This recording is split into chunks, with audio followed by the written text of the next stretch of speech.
Hello, I'm Garmbreak1, and this is the Midgardia RPG Network. Today we'll be playing Lex Arcana, an Empire Without End. This is an Italian RPG that is currently on Kickstarter. At the time of recording, there's 4 days left in it, and it has surpassed its goal by, what, like, 8 times? 7 A times? lot. Somewhere in there. A lot. I'm not very good at math, so, like, uh, I feel like I had another clause to say. Yes, created by Quality Games. This is the second edition of Lex Arcana. It's an Italian-produced RPG. The first edition was only ever Italian, never got translated to English or any other language, as far as I'm aware. So the Kickstarter is both for the mechanics revisions for the second edition and translating it and recontextualizing it to be more friendly to an audience that didn't grow up surrounded by Roman things. It's a game of Roman fantasy. Takes place somewhere around 5th century AD by our reckoning, if I recall correctly. If I don't, I will be very embarrassed when I read you the actual stuff. But I'm getting ahead of myself. Today I have with me... Oh, I'm your demiurge. That's the other thing I meant to say. That's what they call DMs here. I'm your demiurge. Hell yes. Today I have with me these lovely players. Hi, I'm Pi. I really want to say I'm your urge, but no. I'm the reason you will have whatever you're drinking up your nose, apparently. I'm playing Pandaren. Not sorry, Garm. My name's Tezla. I will be playing Gaius Valerius, a ranger type character.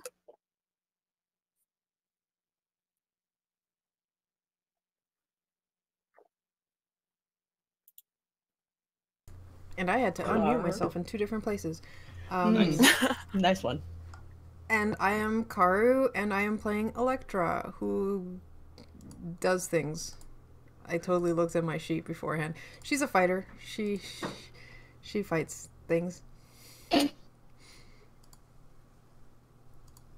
Nice. Amazing. All right.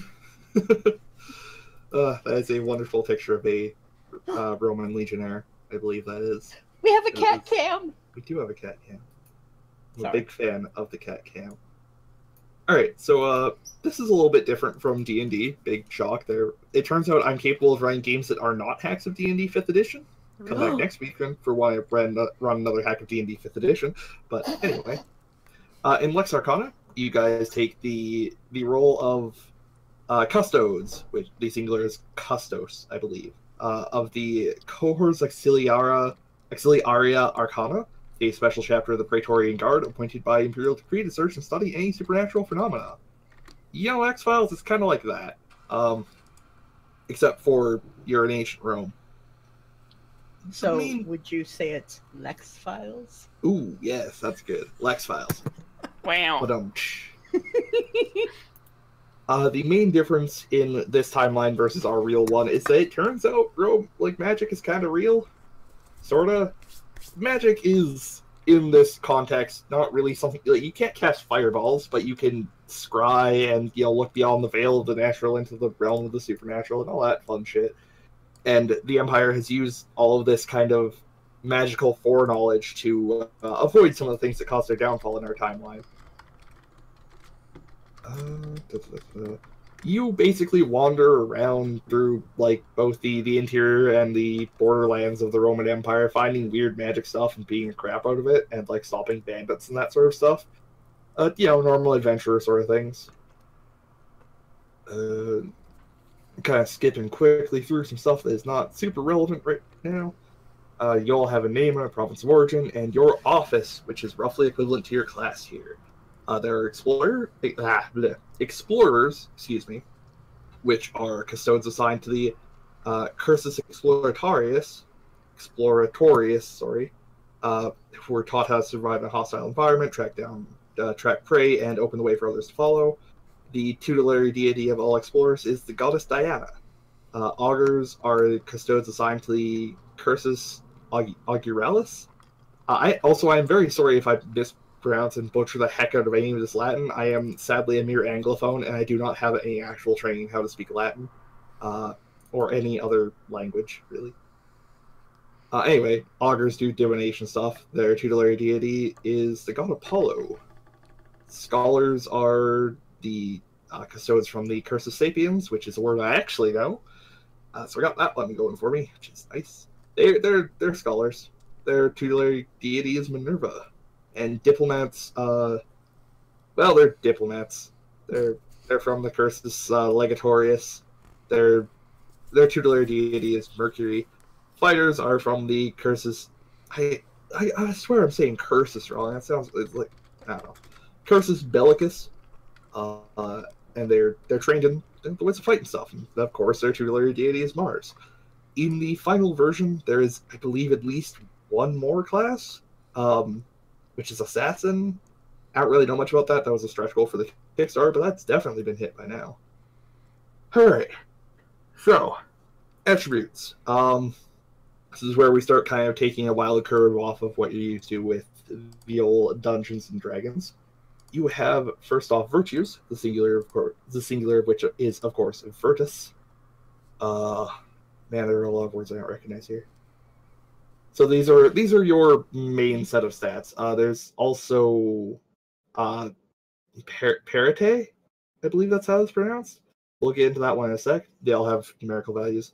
So I'm going to go through the virtues first. You've got the virtues of the body. You've got Coordinatio, which is the capability of your dexterity, swiftness, agility, balance, blah, blah, blah. You roll to dodge falling rocks, read something before something else, or not fall off a ledge to your horrible death. You've got Vigor, which is Vigor. That word did not change in the last 1,500 years. Okay, that's your toughness. You lift things, you smash stuff with it, you resist poison, that kind of stuff. Then you have the virtues of the mind. Octorius, which is authority, the force of personality. It's your basic charisma. Ingenium, which is your intellect. It's how smart you are, how you remember stuff, recognizing faces, all that fun stuff. Because being smart and recognizing faces are the same skill, and there are never any circumstances I can think of immediately where they would not actually be the same. And then you have, under virtues of the soul, you have ratio, which is reason, your inclination towards rational thinking, composure, force of will, it's your willpower, and sensibilitas, your sensibility, perception rules, and empathy, I guess, and sensitivity towards magic and the unseen. If you care about people, you can detect magic. That's how it works. Well, that explains a lot. Right? And then you have Paritier, I think. I don't know. Words are really hard for me. And these are the more concrete, these are your skills, effectively, as opposed to your attributes. So you have Debello? Is that Debello? Is that Debeo? When did the double L become a Y for Spanish? Is that a Latin thing? Latin, you pronounce the L's, I think. Okay. But I'm not a Latin expert, so... I don't think that's how you pronounce it. Yeah, I don't think you have to pronounce all the L's with your mouth full. All right, it's Debel. It's a combat skill. And it's your combat skill. At this point, just pronounce how you see it, and people will understand, looking at the word, if you pronounce it incorrectly. So. I will try not to spend too much time stumbling. Also, hello all the people in the chat. There's a lot of people today. Welcome to the chat. This is awesome. Dimagia is magic. It's what you roll with your magic things. I thought you fixed Nightbot. I thought I did. Did I not? Thank you for the resubscription there, Jesus. Apparently my change did not go through on Nightbot. Anyway, the important thing is donations will not be going to Fortune Hero Society anymore. Those go to our operating costs. I just didn't fix it correctly. Sorry. Decorpore is your ability to do physical prepared stuff. Open doors, swim ashore in a stormy sea, pass a guard post without being hurt. It does a lot of things, basically. It's how do you do things that require a lot of physical coordination, more or less, that aren't just combat. De Natura, nature, roll to find water in a desert, ride a camel, all that fun stuff. De Scientia, which is your knowledge. It's science stuff. You roll it to it's medicine, building a siege machine, deducing cause of death, and desocietate, which is your ability to do stuff in public, make public speeches, dicker, god of dicker, and exchange greetings with a foreign dignitary or crime lord, and cheat at a game of dice. Pardon? Must you? Must you? You got a dicker. It's just how it goes. Thank you. He is also upset by me saying dicker instead of haggle.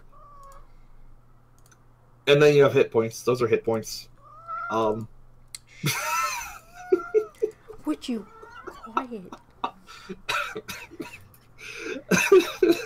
So, not much to say about hit points, except there's no magical healing in this game. There's none, as far as I've seen. This is going to bite me in the ass if it turns out there is. Basically, if you take a hit, you can receive first aid at the end of combat. Aside from that, it just kind of heals up naturally. You can attempt to first aid yourself, like reset your own bones and stuff. I don't really recommend it, but you can do that.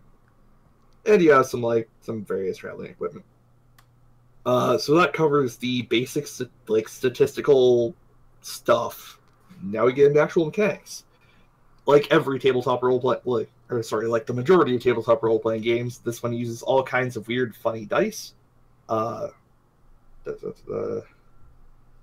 Including occasionally using D3s and D5s, which are just D6s and D10s halved. All that fun stuff.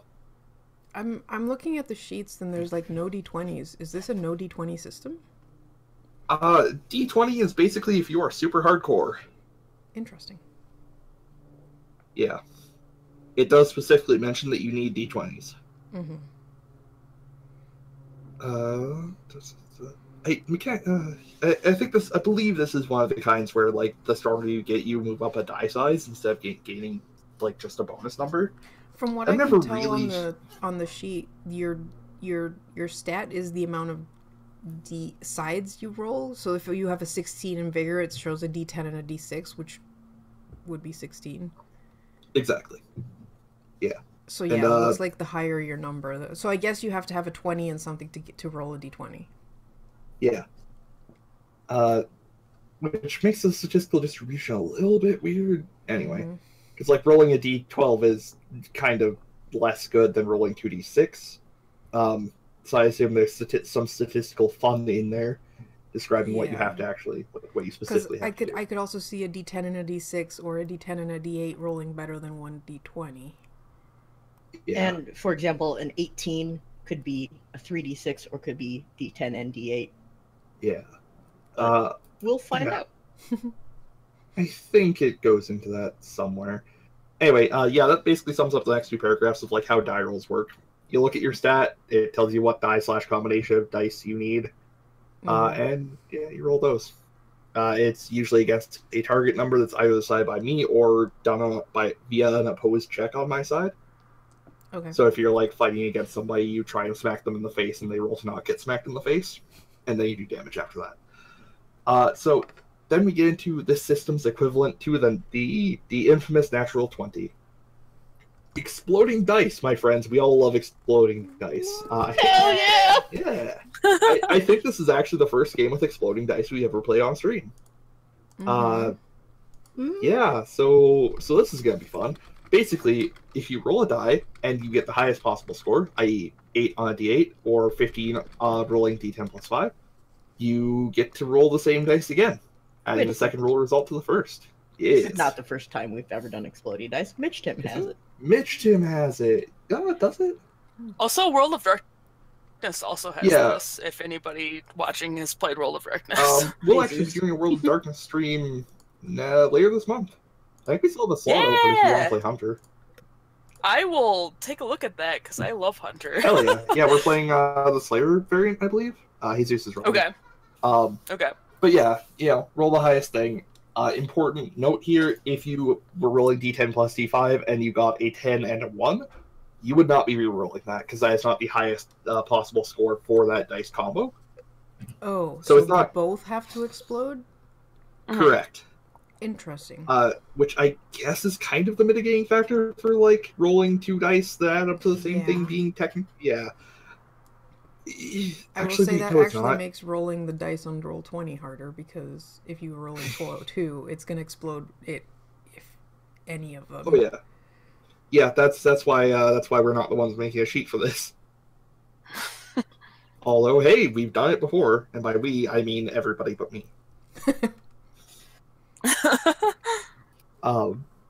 Yes, that applies to everything you guys do, including damage and protection. So yeah, so like if you get hit and you just explode that dice over or that die over and over and over again, you might just take flat nothing. Yeah, isn't it technically fate dice? Is that what I'd read? Yes, they call it the fate roll. Okay, it's a really confusing name since there's a really popular role-playing game called Fate, which uses its own specific dice called Fate dice. I in fact have an entire set in my drawer here. But yeah, we've never done Fate on stream. I don't really intend to. But anyway, it's fine. I'm sure it's fine. It's just a little too light for me. As you can see by the fact that I play crazy junk like this instead. So, I swear we will finish Rule Summary someday and get to actually playing a game. You can invoke tutelary. You can invoke gods. Words are hard. The tutelary deity? Yes, the tutelary deity. There we go. What does that actually do? I'm not really clear what that does, but I had listed them all off earlier. Well, dumb. I mean, the rules weren't very clear.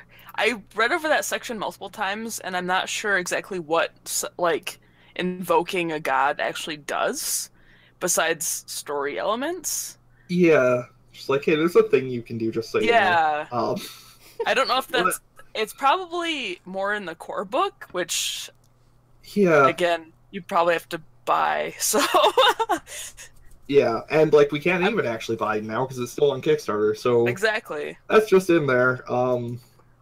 We'll see if we figure that out later. It might come to play in like one of the later sections, but like that's a thing you can do. It also mentions the fate roll in that section, so like, I don't know.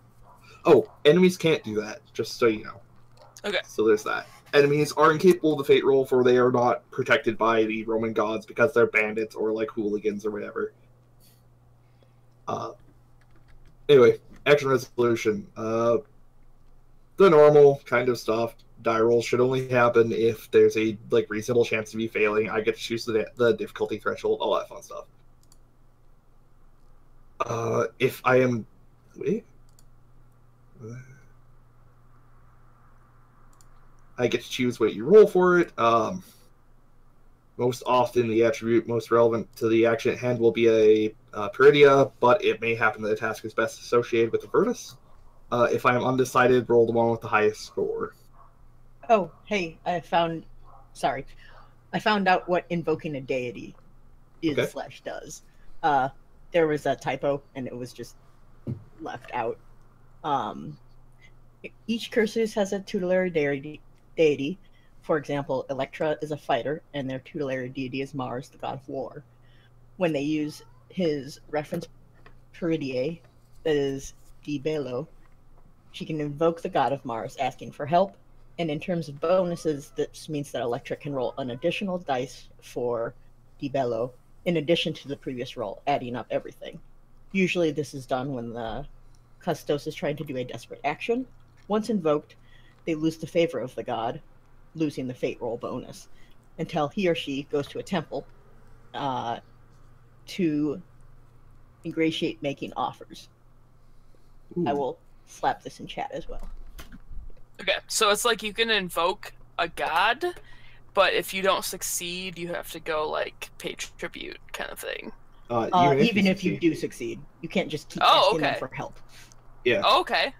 That makes sense. They help you and then you give them an offering in return, and then you guys are even Stevens again. On. That's actually pretty cool. I like that a lot. I like that. And I also like that. Yeah, and then once you do it, to reiterate, you don't get the fate roll again until you offer a sacrifice. So, like, that is some cool risk-reward kind of stuff there. Mm-hmm. That's actually real neat. Then, yeah, while you roll, it's got a fun difficulty chart for what's what. Combat. Excuse me. combat, rounds here are called tempora, or yes, tempora is the plural, tempest is the singular. A single tempest is a abstract amount of time, i.e. probably 6 seconds. In each tempest, both, like, this is for the duel. I will read this, then we'll figure the more complicated patterns of combat as we go. In each tempest, both combatants roll their debello, and results are compared. Combatant who scored the highest result is the attacker, while the other is the defender. In the case of a tie, no one managed to land a significant blow during the tempest, so the fight skips to the following tempest. So if you guys tie, you clash swords a little bit, and that's about it. Mm-hmm. After the attacker and defender have been established, the attack potential of the attacker is determined by subtracting the result rolled by the defender from the result of the attacker. If the defender is carrying a shield, its parry value is also subtracted from the attacker's result. If the attack potential is now equal to 0 or less, the attack was blocked by the defender's shield. So if I get like 15 and Tezla gets 13, but Tezla has a shield with like two parry value, then I achieve nothing. Good to know. Yes. If the attack potential equals 1 or more, the attacker managed to land a blow. The injury inflicted to the defender is based on the damage value of the weapon multiplied by a factor determined by the attack potential. There is a big old table. Basically, every 3 it steps up by 1 multiplier, it says. I think that's supposed to be multiplier, not multiplier. Up until 19 or more, when it's just times 7, and it never gets better than that. But if you're taking times 7 damage, you're probably dead, so it doesn't matter. That's actually really cool. I'm really liking this so far. And then damage is just, you roll the attack damage die that your weapon does as many times as is determined by the... Okay. It doesn't just, like, you roll that combination X amount of times. You don't just roll it once, then multiply it. I guess. Yeah. Okay, and then once you... I have trouble when you're reading. Can you explain again how the opposing die for attacking works? Yeah, sure. Basically, you both roll debello, and whoever wins that, yeah. So debello is your initiative, basically. Uh-huh. Yeah. And whoever gets the higher one is the attacker, the other one is the defender. Yep. Interesting. So you could go a whole battle without attacking. Yes. Amazing. Okay, interesting. Yeah, well, the basic combat thing is basically around duels. Ranged combat is a little rarer, like it's a special case, but like most of the time it assumes that you're kind of doing 1v1 me bro. And, yeah. Okay. So you run at each other, you both like vie for, well, a lot of the time, not always. Literally, the next paragraph is multiple opponents. I mean, yes.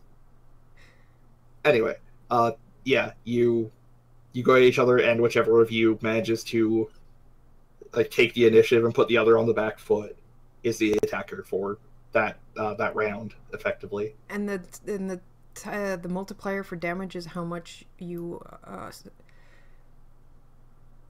basically over? How much you exceeded their debello roll divided by 3. Okay. All right. So if you do 1, 2, or 3, it's times 1. 4, 5, 6 is 2. Yeah. Okay. Apparently that pretty quickly. Oh yeah. Yeah, and that could get bad. From what I remember, you do not have the whole D&D thing of dying at 0. You just die. Mm-hmm. Yeah. Yeah. So nobody die. We only have 1 session, so. No, that means I only have 16 health points. And there is, because this is the quick start and it's not the full version, you guys don't really have an option to non-lethally disable people here. Amazing. The sidebar handily notes that pancration, Roman art of boxing and wrestling, will be in the final version, but it's not. Okay, you're all gonna have to save me. I mean, both of us are high hit points and fighters, so yeah. I'm the not most of us. Yeah.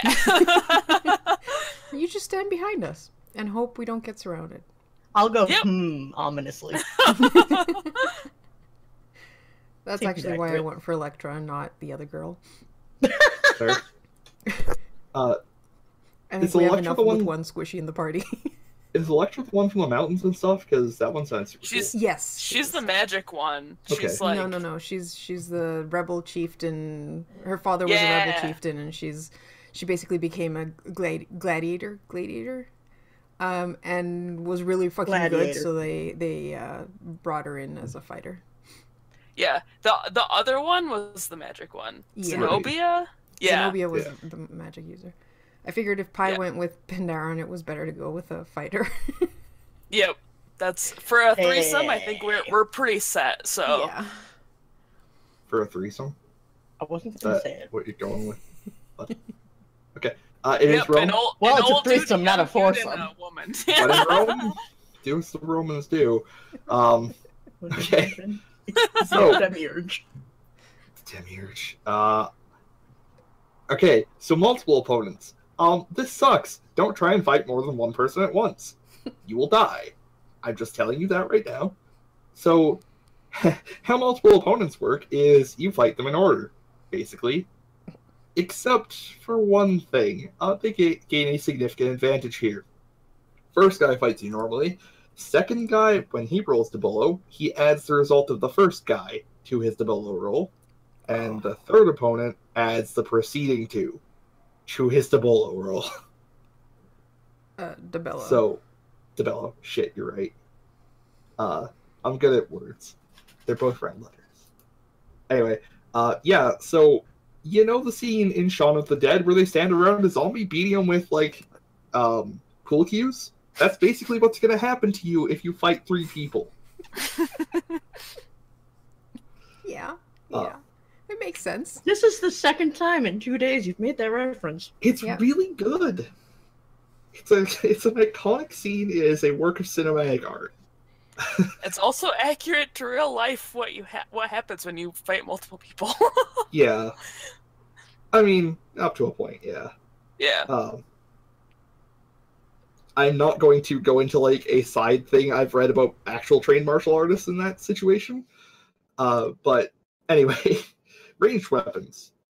If two, sorry, must be in range of the weapon used.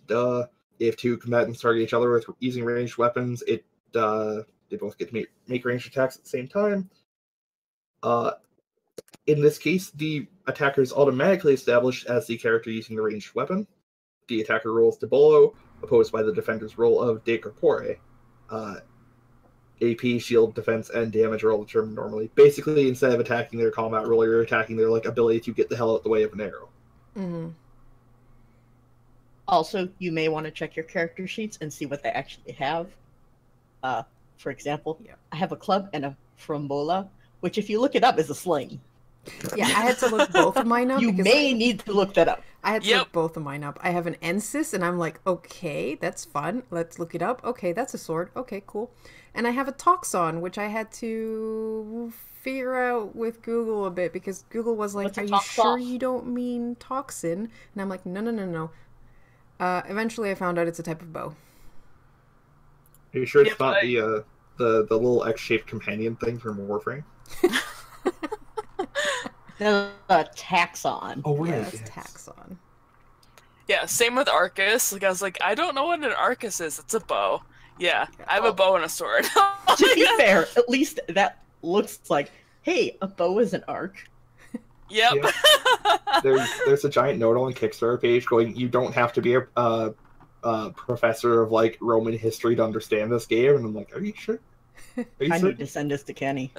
Are you able to use Google though? Yeah. Well, Toxon is a bow, but it comes from poisoned arrow, so I don't actually know if yours is poisoned, Karu. Probably not. Damn! Unless it specifically says. I tried. Tried, man. Anyway, yeah. Yeah, the only place where Toxon actually came up was in the Wikipedia article for the Byzantine army. So, Byzantine. Byzantine. Look, words are hard. It's true. Yeah, I'm looking forward to the part where I need to look up what everybody who's fighting you uses, because I didn't even think of that. Mhm. So, Do you want me Surprise to try attacks. doing that? Nah, I'm sure I'll be fine. Yeah, we're I'll just be like, hey, does anybody know what the hell this is? And you'll be like, that's a blade. And I'll be like, nice. Surprise attacks happen when a character is not aware of either the presence or the aggressive intentions of an assailant. A surprise character does not get to oppose incoming attacks for the length of one tempest. This means the AP of any attack on a surprise character is equal to the result of the Debolo roll. Oh, that's how Caesar died. I see now. Ugh. No, he died because he got beaten to death with pool cues by like 23 people. Yeah, but he didn't know it was coming. But So that first hit was like times 7. also, this is the last time that any group project where everyone did their part. Alright, escaping combat. You try to run away. Both of you roll the corporate, see if you escape or they grab you, that kind of stuff. If you fail, you are treated as a surprise for the entire round. Oh no. Yeah. You better be good at running if you want to run, is what you're telling us. Yeah. If you want to run away from the guys with the pool cues, you might just get your ass beat instead. Oh, that's brutal, actually. Jeez. Oh, I don't even want to Wait, think for the about that. length of the tempest? Yep. So if you were facing 3 people, they would all get free hits on you, not to mention the damage multipliers. And that they add each other Yeah. together, which is how you get your multiplier of 7 of 19 or more. I Yep. see. How to get screwed over. Combat often ends with one or more custodes in need of recovering from the wounds they've received. Character recovers lost hit points through natural healing or first aid. Natural healing is what you'd expect. You spend a night asleep, you spend half a day resting. You roll Decorpore against damage or a difficulty threshold of 6. If you're successful, you recover a number of lost HP equal to the difference between the roll result and the difficulty. If it's failed, you get nothing. Good day, sir. First aid can only be administered once, right after a character suffered damage from any source, because it's first aid. The healer, who can be the wounded character themselves, washes and dresses the wounds or straightens a dislocated limb or joint. In game terms, it's D-Scientia versus DT6. If the roll is successful, recover a number of lost hit points equal to the difference between the roll result and the difficulty. If the roll is failed, you get nothing. It does not look like there is any penalty for doing it to yourself, so there's that, I guess. You can do Okay. first aid to yourself. Yeah, but it's harder. Yeah. You can't perform a Heimlich maneuver on yourself, I think. That's a dirty lie. You take yourself and you fall on top of a chair, and that's how you do it.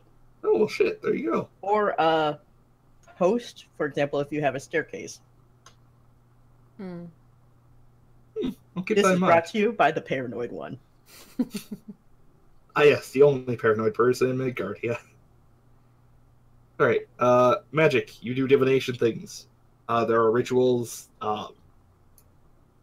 divine favors of the gods, and also pulling a little thingy out of a...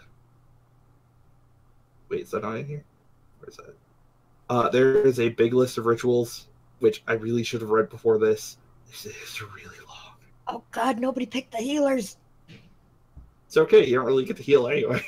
No, one of them had a Scientia of 18. Oh, Lord. I have That's one brutal. of 10, and I'm the best in this group. Nice. That's why The rest of you have D6s. two of us are tanks, so we don't need healers. Yeah. Alright, I heal myself. Screw over the tanks. Are any of you really magic focused? Otherwise, I'm just going to skip past the rituals of divination. Isn't that what Pandaren does? That's true. I'm more like Cassandra, only people occasionally listen to me. All right. I'm going to rely on you to take a look at the rituals, if that's cool. I kind of figured that after you said that. Thank you. Because this is a very, very long section, and I don't want to read every single one. There's a few things you can do. There is one more mechanic, and I think we get to actually playing a game. Yes, we do. Which I don't know how I'm going to do this on a digital version. This actually makes it really hard for me.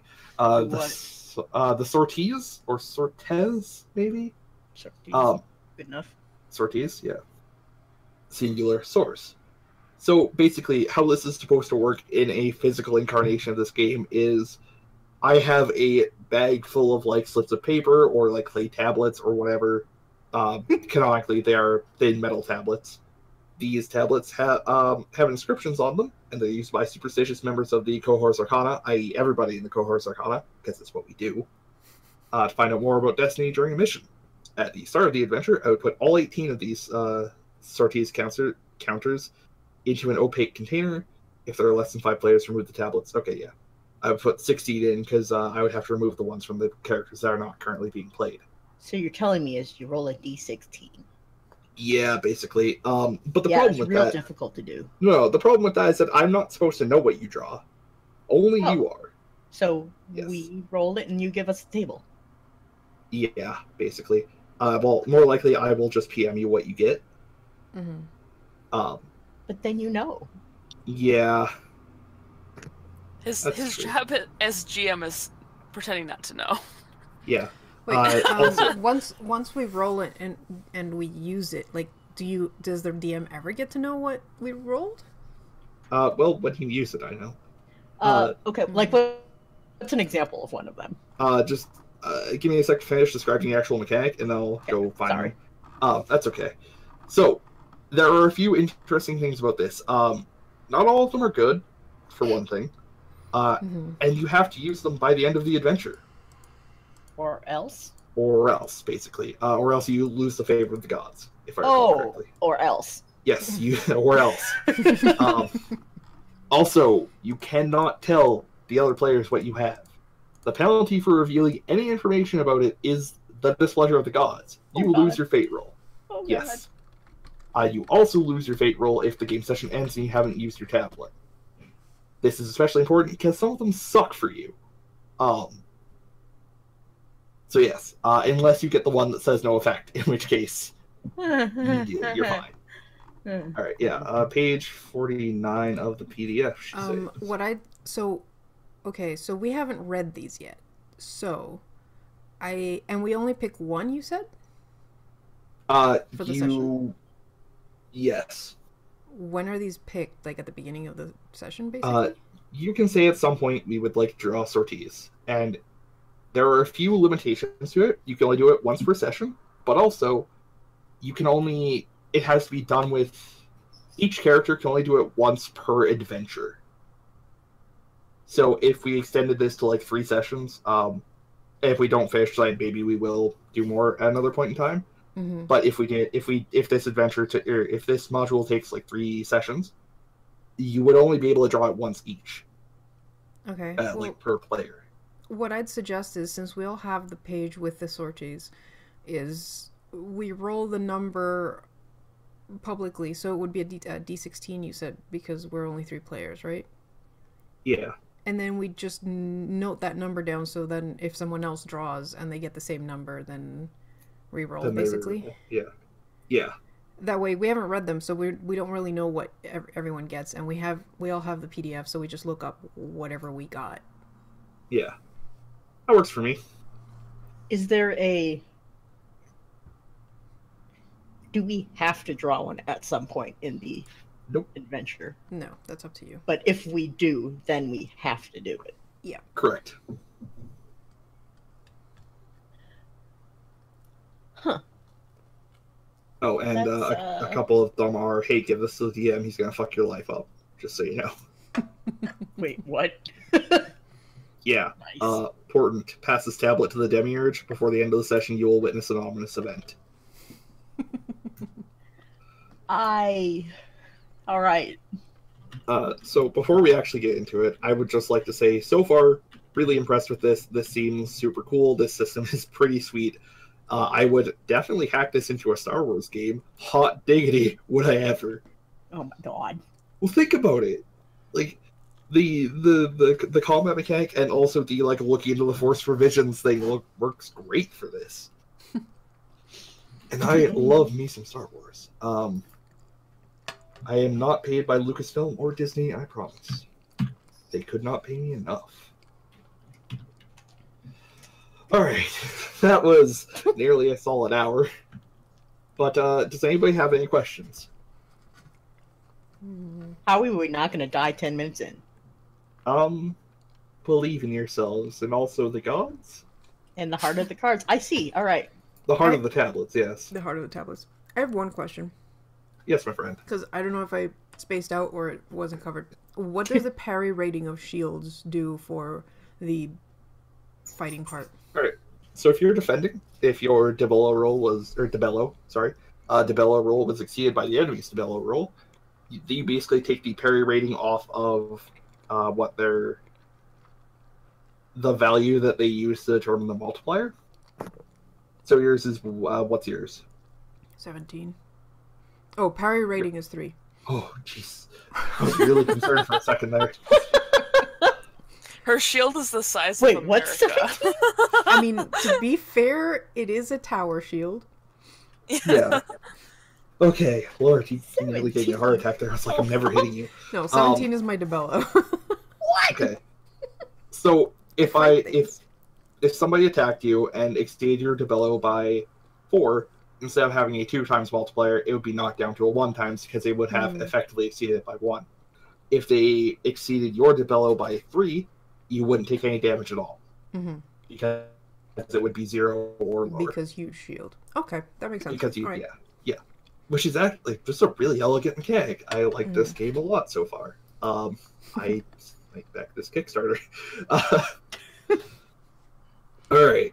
How much of this am I supposed to read from you? All of it, I guess.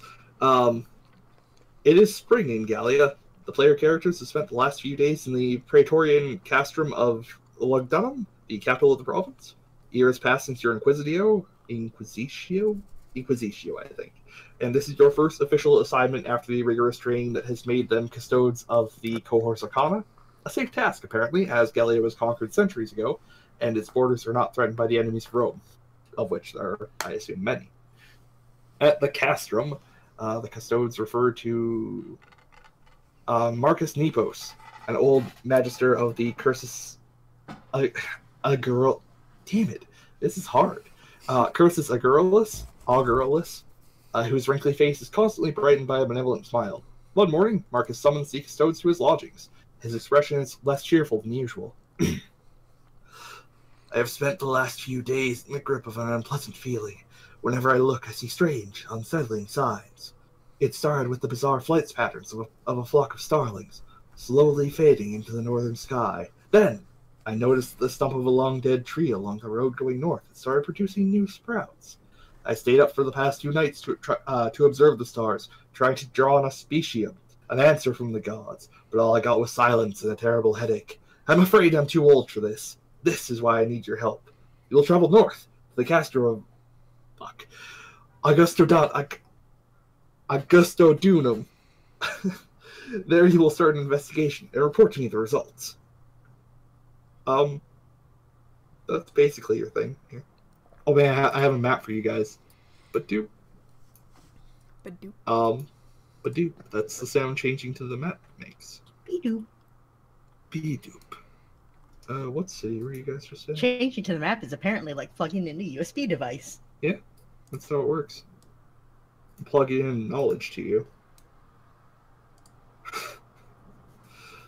Alright, there's your map. I hope you like it. That's the resolution they gave me. I'm doing my best. Yeah, it works fine. So where are we starting? Or where are we going? Because I guess we're you're not going role-playing to Augusta Doom down here. You were in... I just said this. You think you were in Gallia. No, Gallia is this entire Gallia's place. probably the whole place. Gallia's a country. You were in Lugdunum, which is just not... Just north. Just north? Like, along the road. That's Laburnum. The next place north? That's Lindergrove. What? I believe you are coming from the south here. So somewhere Okay. Okay, so somewhere off the map. We're not role-playing getting there. Flipping quickly through the stuff I can't read to you. Yeah, it starts with you arriving in Augusta Dunum. Okay, so we're going to Augusta Dunum on because our old man here is feeling under the weather and thinks that something bad's going to happen. Yep, because of ominous signs, which is like a legit concern here. Yeah. It's not like, it's not like reality where you walk down the road and you see an old trees like started sprouting stuff, and you're just like, that's a normal ass thing that happens.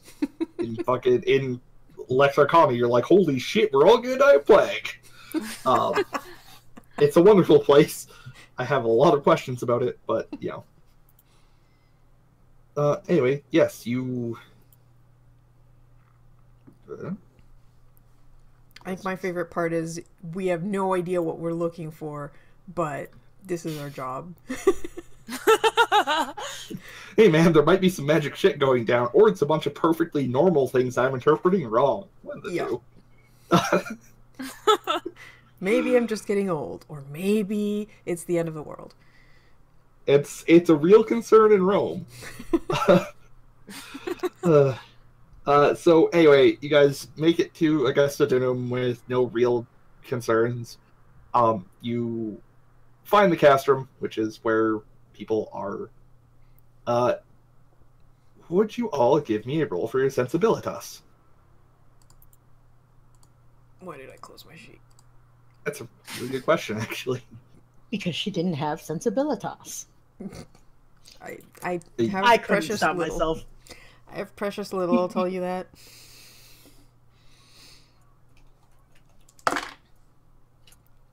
Oh wow, that was actually a good roll for me. Alright, and would you get her? Yeah, this is not gonna work. So 5 is a 2, so I got a 5. 5 is a 2? What? I had to roll a d3, so I rolled a d6, and I got a 5. No. Oh. No, that's a... We were Oh, that's a joking 3. about you. Otherwise, That's you would actually never true, get yes. 3 except for... Yeah, you're right. Wait. Yeah, that's... Yeah. I got a 6. Okay. 6 So out of that's a 6 3? or on a D3?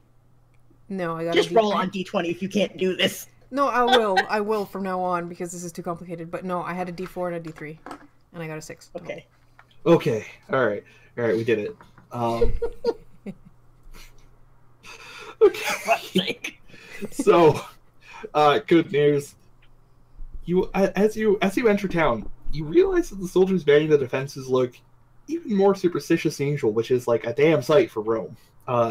You can see charms, and they all display ritual blessings upon their equipment. That you can see, stuff written on, charms hanging off their armor and stuff. You reach the gate. What do you do? And, somebody stops you to ask what you're doing here. Who's the talky person in our party? God, it's probably me. Hang on. I'm copy pasting. I was gonna say it's not me. What was the name of the old dude that sent me, the other old dude, to do this thing for him because he's too old?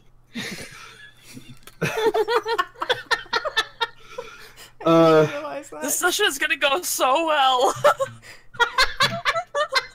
Marcus Nepos.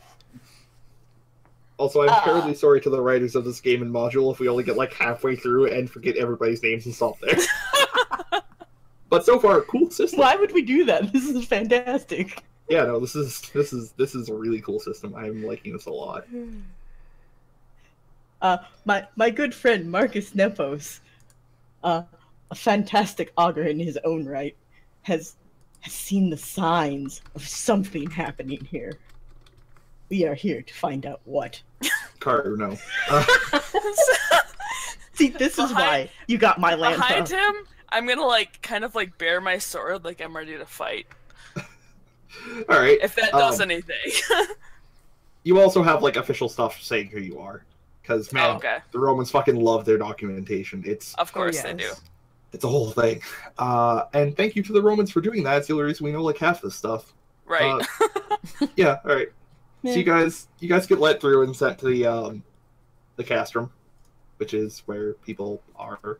I keep thinking you're going to say where people get castrated. I keep thinking that too, and you know what? I'm not ruling it out. Just wait until you visit the vomitorium, buddy. Is that where gross things happen? No, that's actually where people eat. That's one of those words that got kind of screwed up between Latin and English. By screwed up, you mean hilarious. How is it spelled? Vomitorium. Huh. Okay. It's the whole thing. It's not actually a room where you go to puke. It should be.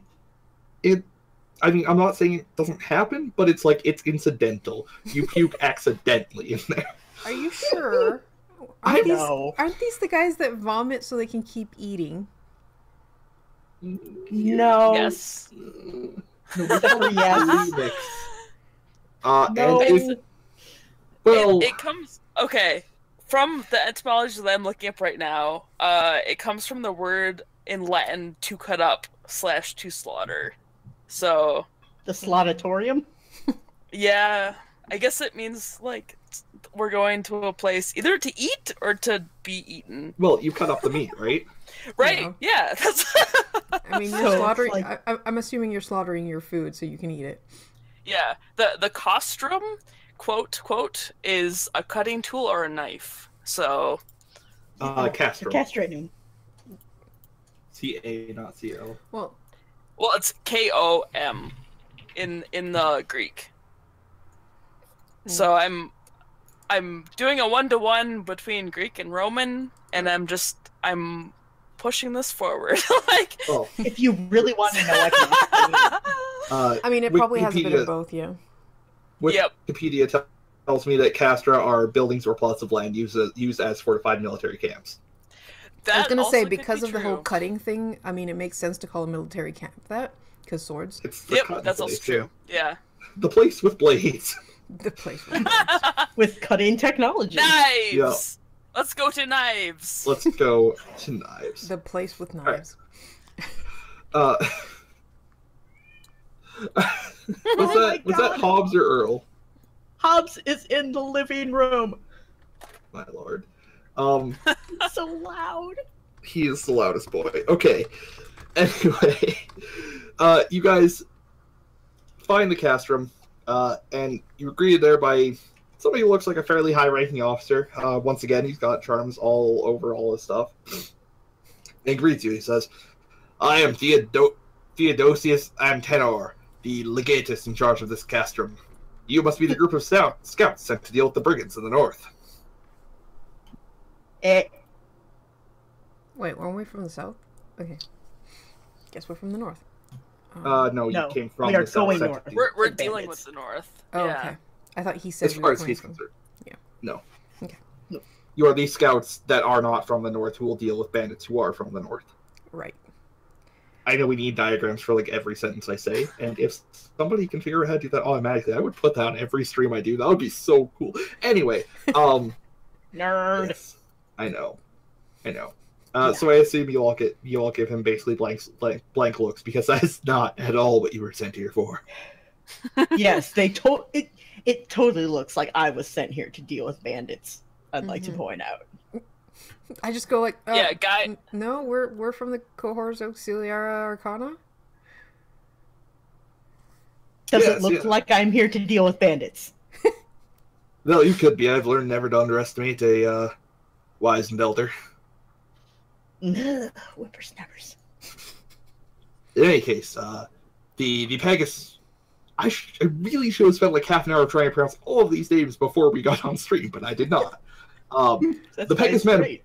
Mandibiorum, roughly the area between here and the town of Vobalo, which I will not ping for you on the map because I do not immediately. There it is.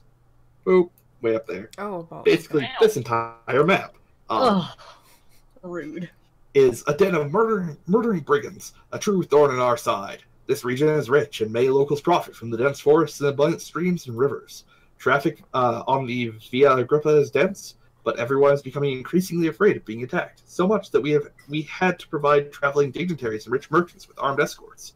And he unrolls a map of the area, points you to a spot between the cities of Augustodunum and Abalo, explaining that the attacks concentrate on a stretch of road centered in the town of Cytolocus, which is right here. Boop. Brigands have always been a threat around Cytolocus, but their audacity has grown, especially since the killing of the father of the former Praefectus Anime of the city of Lugdunum a year ago. In 12 months, they have dared more and more, proving to be uncatchable. We established regular patrols in the area, but the territory is vast, and I have no men to spare. The number of troops stationed here is insignificant, as Gallia isn't a border province. Moreover, my soldiers are not familiar with this region, as they used to be stationed at the castrum Rarasense. The one that starts with an R, in southern Germania. I was myself only sent here a few months ago. In conclusion, I don't have enough resources here to explore the area without leaving Augusta Dome unguarded. But I have to answer to those who have been damaged by the brigands, including Drusus Milo, the prefectus I told you about, who wants me to find his father's stolen goods and to crucify all of his father's murderers. I think that's the end of what he's saying. Yeah. And you're expecting us three to do what your horde of soldiers can't do? Well, it's not that our soldiers are incapable. They are simply, we do not have enough to both defend the facility and wage war on a band of brigands to the north. Sending enough troops to deal with it would be... And how much would you say is enough troops? More than 3? Well, we know that the skills of the custodes are far beyond those of the average soldier. Mm-hmm. You are, in fact, some of the Empire's finest. That we are.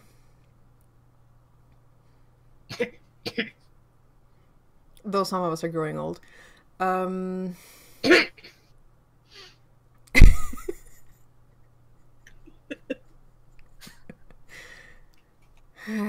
I look at our wise older companion. You think this has anything to do with the things?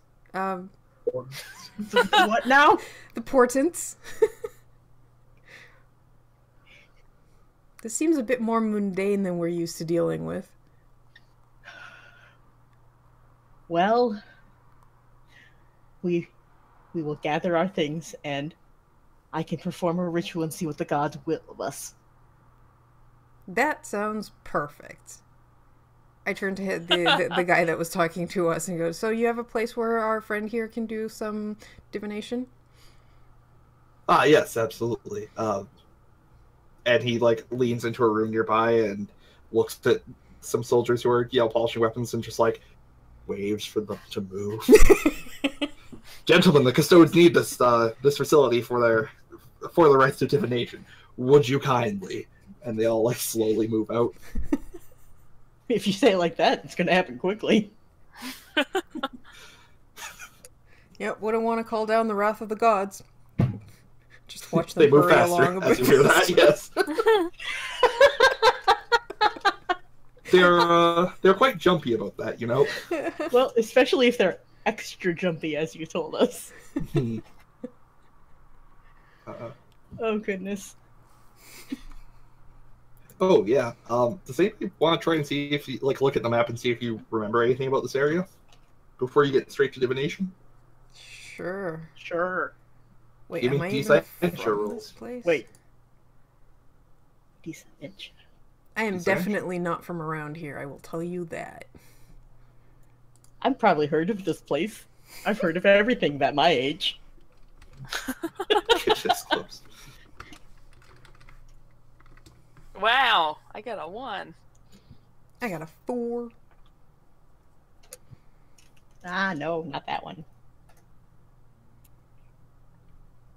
I got a Yeah, 7. no. Doesn't really seem like that Wow. It's a place, it's Roman territory, it's not near the border, that's about all you know. Yep.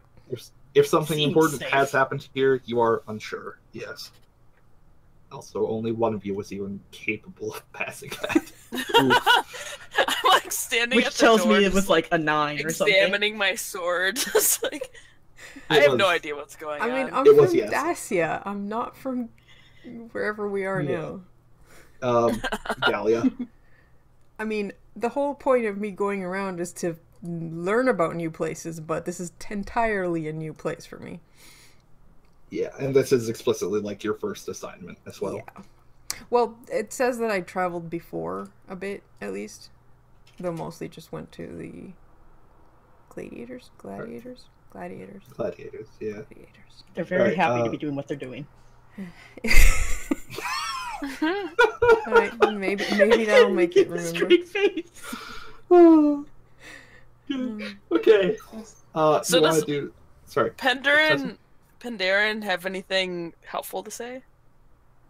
I believe it was divination time. So, just to give our demiurge or quarter urge a rundown of magic, there are rituals, and then there are interpretation. So, interpretation is, for example, interpreting portents like omens of a lightning struck this house twice, or I found a fox with funny coloring, or the moon looks blood red, etc. Or it can also be someone had a really weird dream, and what does it mean? Garm, for your information, both of those would be against a... It's called a DT, but it's essentially a DC 2d6. Yeah. Opposed. And then the rituals, you can see somewhere else. Clairvoyancy, which is DT 9. You can see what happened at the location you are at, also DT 9. There is ritual precognition, DT 12, where you can say what will happen. And the last one is perceiving the favor of the gods, DT 6. This one takes extra long, but will tell, if successful, will say if the gods are indifferent, pleased, or displeased with your actions. The other thing is that the rituals require a quiet place, concentration in at least 1 hour, and to have any chance of yielding significant results, the officiant must have a clear goal in mind, i.e., the player has to pose a specific question to the demiurge pertaining to a specific place, person, etc.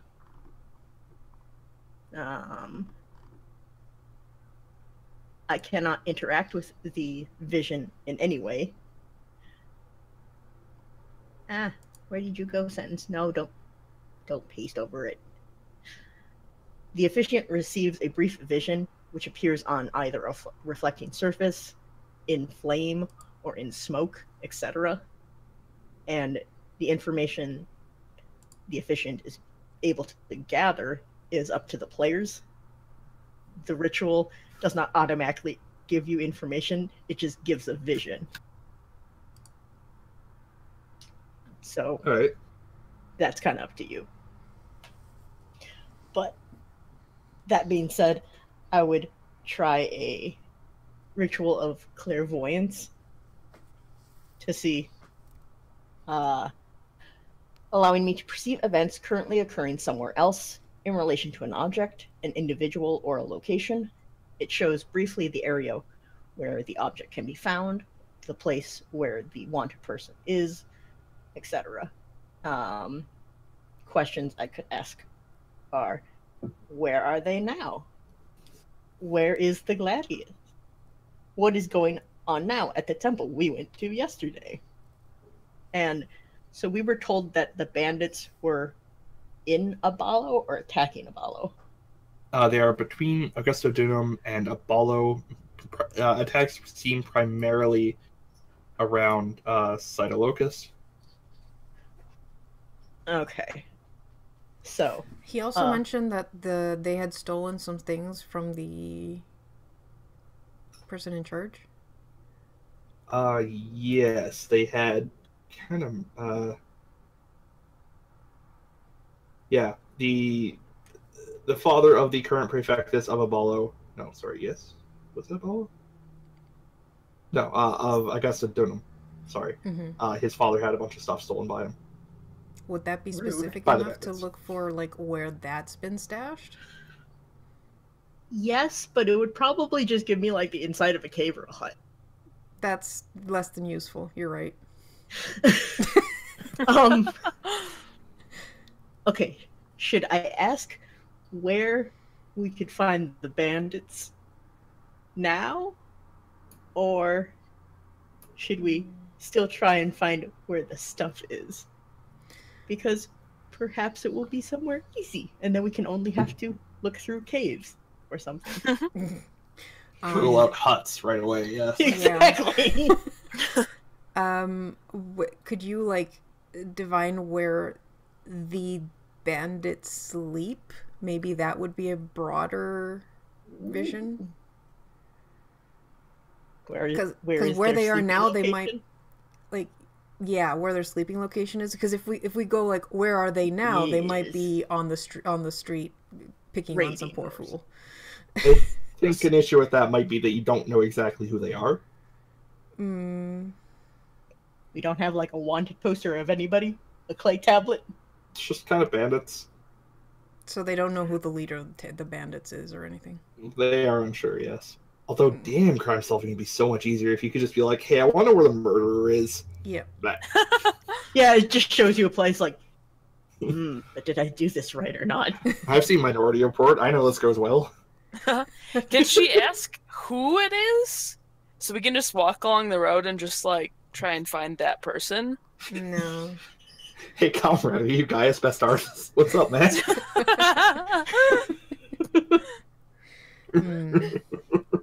That kind of points us to, like, we don't have enough info to really do a clairvoyance.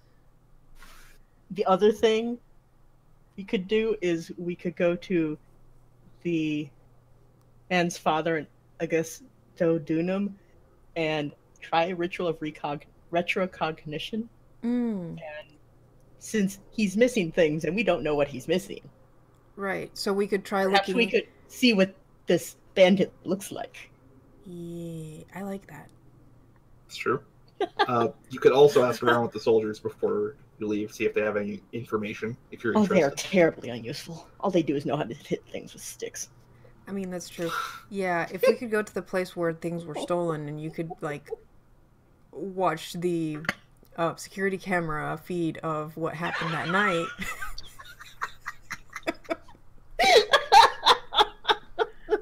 That's basically what your thing is, right? Yeah.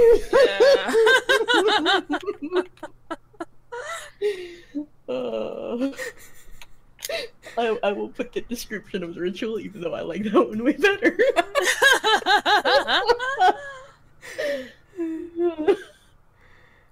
Okay, yeah, I think that's our best bet. Yep. Alright. Alright. Time from start of session to immediately running into a thing that's not actually covered in the document. 20 minutes! That's actually really good. Wait. Good job, guys. Does that count the reading of the rules or not? No. No. Oh, that is pretty impressive. Yep. Yeah, we actually started this at like 20 minutes, maybe 30 minutes ago. Let's go 4 more hours without running into any of the other source material. You say that like it's sarcasm, but I've done that. God, we've done that. I've been the GM for that kind of session, and I don't wish that. I tend to be the one that creates it. Yeah. No, one of my favorite Midgardian moments was when we did the sprawl, and about like a third of the way through the session, somebody was like, "Oh yeah, let's just go hijack a plane," and I was like, "Okay," and I reach over and close the PDF because none of that is useful to me anymore.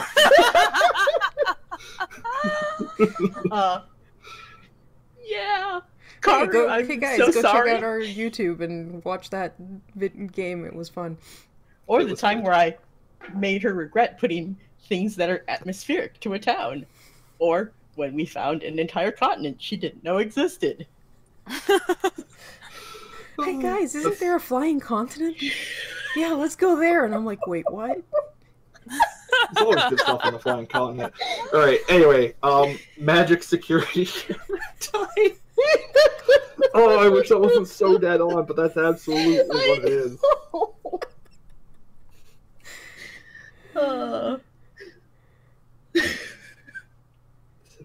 See here, imagine. Oh my god, to die.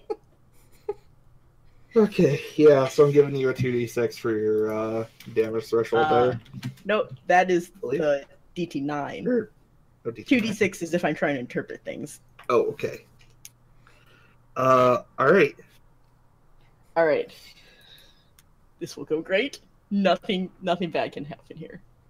Yeah, like you guys make it in there and get in there with minimal Actually, difficulty. Do Neat. the fate dice apply for everything? It has to be the total maximum, so for a 3d6 it would have to be, you would have to roll 18, yes. But I was just going to ask anyway. Which, as Karu points out earlier, is going to make this a real pain to program on Roll20 because it does not have a function for that, as far as I'm aware. Well, yeah, I was looking that up, but anyway. Yeah. Alright, Neat. so what do you do exactly for the ritual? Do you just, like, describe to me what you do, my friend? You mean like mechanically, or what do I do Flavor. RPG-wise? Well, Flavor-wise. I guess the first thing we do is go up to this guy and go like, "Oh yes, we're here from the I've forgotten the name already, and we're here to solve all your problems. We just need to. Can you take us to where the things that were stolen were, so we can divine what happened?" And it gives you, like, the usual, like, yeah, bandits, yeah, what happens, but I really want to stuff back in. I will rain hell down on the cast room if all of my father's precious possessions are not returned, blah, blah, blah, blah, blah. Mm-hmm. You know, the usual stuff that somebody says when their house gets broken into and they're a rich noble. I've seen cops. I know what's up. Yeah, legit. Yeah.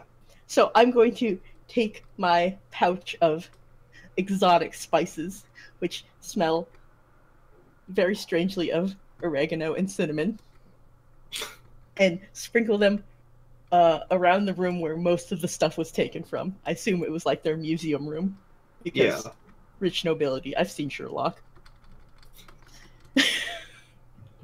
And we are going to put a few candles in the middle so that hopefully the smoke will either flare up and point in some direction or create a screen through which we can see. And we'll put, like, either your shield is shiny, we'll put that out. Otherwise, I assume they have, like, a silver platter or something, because rich people. What's the silver platter for, sorry? In case there's not enough smoke for the vision can happen on reflective surfaces. Okay. Like shiny platters. And I'm going to ask the gods to show us what transpired on the night that this man's worldly possessions were taken. You are missing out on all the great hand gestures I'm making right now. It's okay, I've been doing some over here too. All right. We are fantastic. Someday we will all Meanwhile, have cats. Cat is asleep. Right. So, as you spread your spices about the room, light candles, and begin the ritual, you see the patterns of spice now in the air and the smoke from the candle shift and twist. The spices twist into humanoid forms, complete with, like, ribbons of spice trailing off of some of them, like as if they were a scarf or a hood or something. Masked men climbing in through a window. It's a little unsettling to watch because this only actually starts appearing as they come into the window. So you see, like, a head and you see hands on the, like, you see the fingers on the sill, and then you see a head appear as it crosses the threshold, and then a torso, and so on. It lands without sound, and you see this figure move towards a now empty display rack, I guess I should say, on one of the walls of the room. And you see the candle smoke slowly form into the shape of an elaborate sword.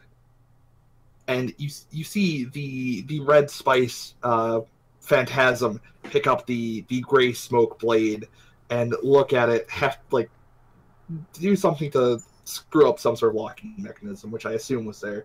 It's a little bit hard to tell from the smoke vision, just due to the fact that, like, we're not actually watching a security camera. You can't really make out fine detail. But just try zooming in the details. You can fix the Enhance. pixels, right? We need more spice. And like it is again a little unsettling to watch because some parts of the figure appear and disappear as they are relevant to it. Like it may be merely feet, knees, and like hands, and then a head at times, just depending on the angle of viewing. But anyway, the Spice Man lifts up the smoke blade, hefts it in his hand, and shoves it into like a sack. A sack about the size of a sword, not shockingly. So something to conceal it, and then heads back out through that same window. Dust per inch.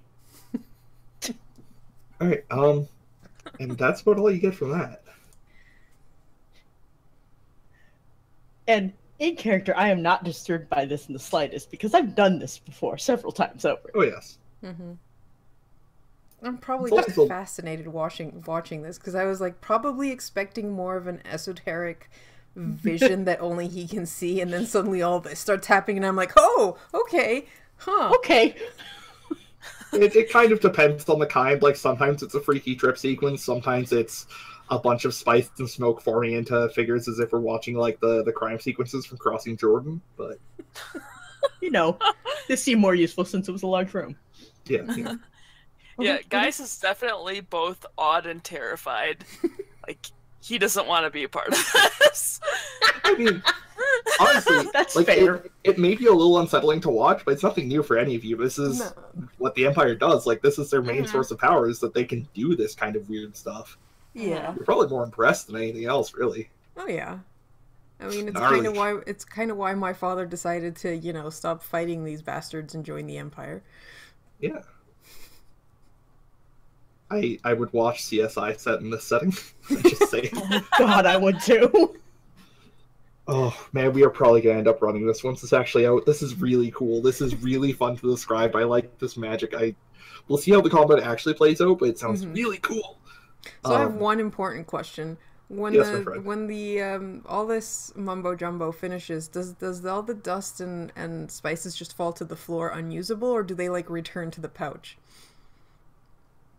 It falls back on the floor like as the figure goes to leap back out the window. It like falls in a pile on the sill. Yeah, it's Right gonna where smell the like other room pee in is. here for a while. Yeah, you can Well. sweep it up, I guess, if you wanted, but They have Make it servants mix- for that.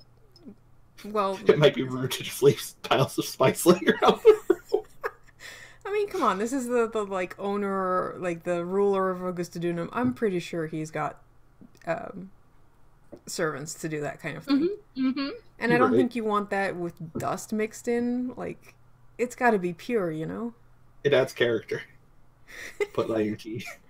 But the servants, they can either use it in their tea or they can sell it to their neighbors and make some money on the side. Yeah. Yeah, you're right.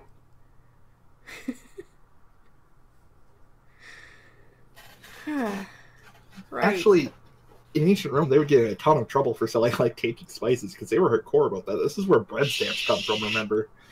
All right. Well, that is your CSI flashback.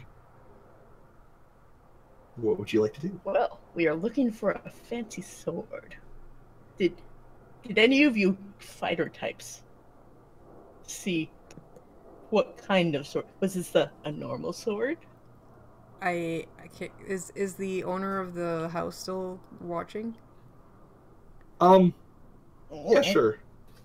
Okay. I mean, I'm sure he'd be interested in seeing this if he can. Yeah.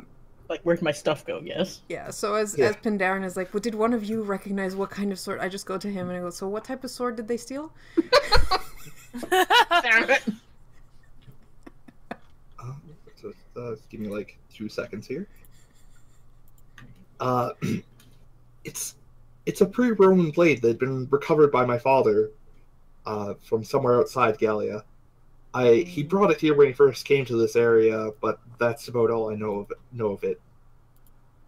It's like, barbarian relic of some kind. I try not to take offense to the whole barbarian thing, okay? He completely fails to notice that. Alright, so he knows about as much as Okay. Well, I look at guys and I'm like, well, so spice makes it hard to tell what kind of sword that was, but can we try figuring it out? Like, if we know the actual type of sword it was? The guy's just like looks. He's like, yeah, I guess. Like, I feel like we can do this. What would we roll? Yeah. What is that roll? For determining the sword? Yeah. Yeah. Because we know, like, different types of sword. Would that be a Debello, maybe? Yeah, I think that might be Debello, actually. Okay. I know that's for fighting, but, like, it's knowledge of battle weapons, so... Not like, here's how this battle weapon was made. Yeah. Like, because we would know from fighting people, like, what different swords would be. Yeah. I would think. So that's a 11 on my side. Okay. Tezla, you can give it a shot as well? Yeah, we're rolling. I'm just doing this for funsies.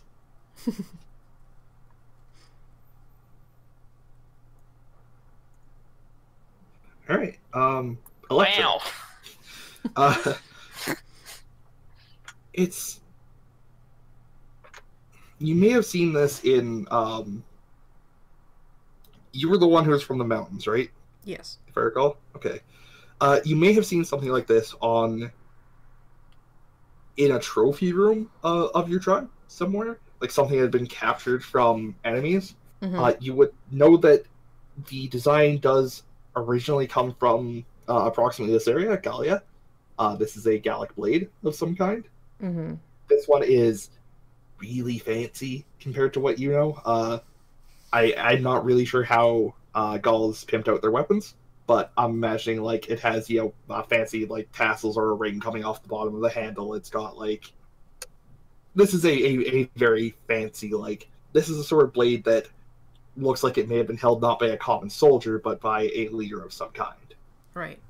It's probably also in a scabbard, and the scabbard's pimped out as well. Yeah. Okay. So at least if I see it, I'd be able to go like, that's definitely the sword we're looking for. Yeah, it's a very distinctive kind of thing. Mm-hmm. Okay. And the divination showed one person only.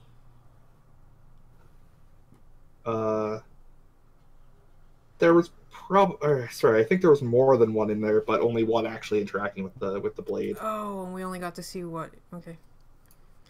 Like you may have seen them climbing in, but as they became less relevant, it sort of repurposed the spice. Roman magic is very efficient that way. Did we get enough resolution to like maybe tell any identifying features of the person who grabbed the sword? Like maybe type of hairdo or some specific like piece of like, equipment they had on that might be identifying? Not equipment, I don't think, but big burly dude.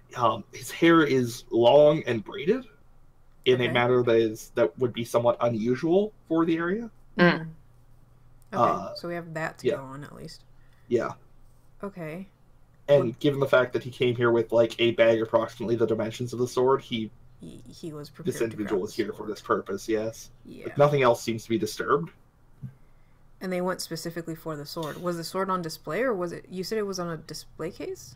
Yeah, like mounted to a wall. It seems like it was something that was a point of pride for the family having this thing. Mm-hmm. Mostly because it was pimp as hell.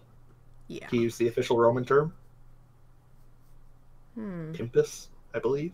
It's the Roman translation. As underworldist. Do we know what direction the window was facing? Like, that he exited through? Yeah, sure, the north. Okay. Or Serpentrio, according to this map. Okay.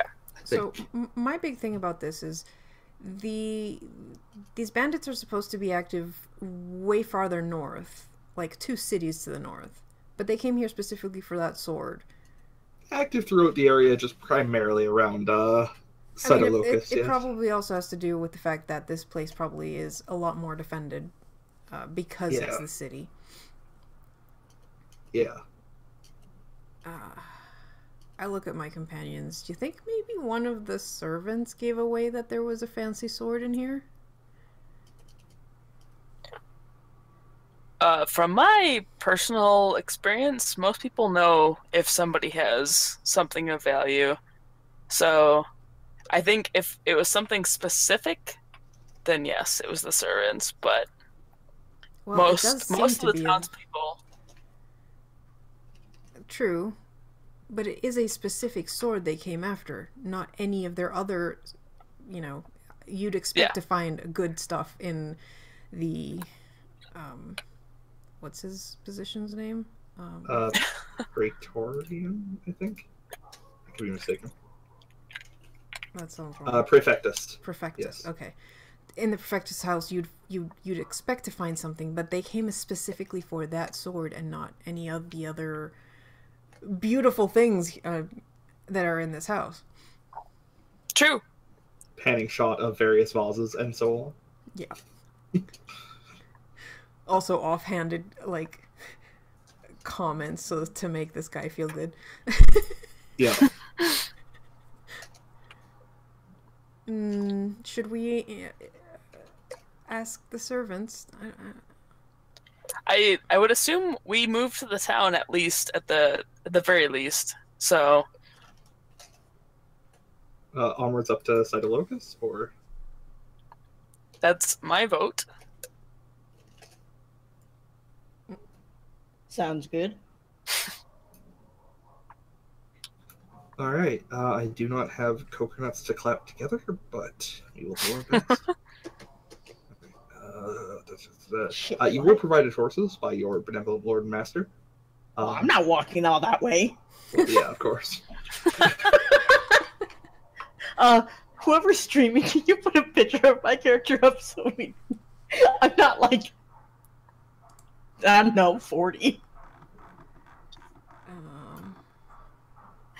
I'm on page 47 though. Yeah. Thank you, whoever's doing that. That's exactly the noise. That's me. I found 2 bottle caps. Nice. Ah, yes, metal horses. They're very tiny. Very tiny horses. Well, yeah, look at the scale of this map. What is this? A map for ants? Oh, hold up. Let me find a picture of a horse so we can keep track of where you are. Okay, do you want... Alright, you guys are getting one. this... Sorry? I want the derpy one. Like that sack that we fought in Mist of Akuma. There we The go. sack was very nice. Alright, you're getting the weirdest horse I can find then. The stream can now see Pie's character. Like I said, I'm not walking all this way. The horse that represents all of you has been moved over to Cytolocus. It's like the size of a Trojan horse here. Yeah. It's about as derpy as those horses get, because they're all top downs. Aw. Oh man, if I paid money, I could have represented you guys with a nightmare. What's wrong with me? What is wrong with you? It's actually a really nice token. Never mind. Anyway. Oh, Cytolocus. Alright, it's like a 6-hour ride. It's not bad, actually. Yeah, your ass is gonna hurt, but yes. You know. I mean, yeah.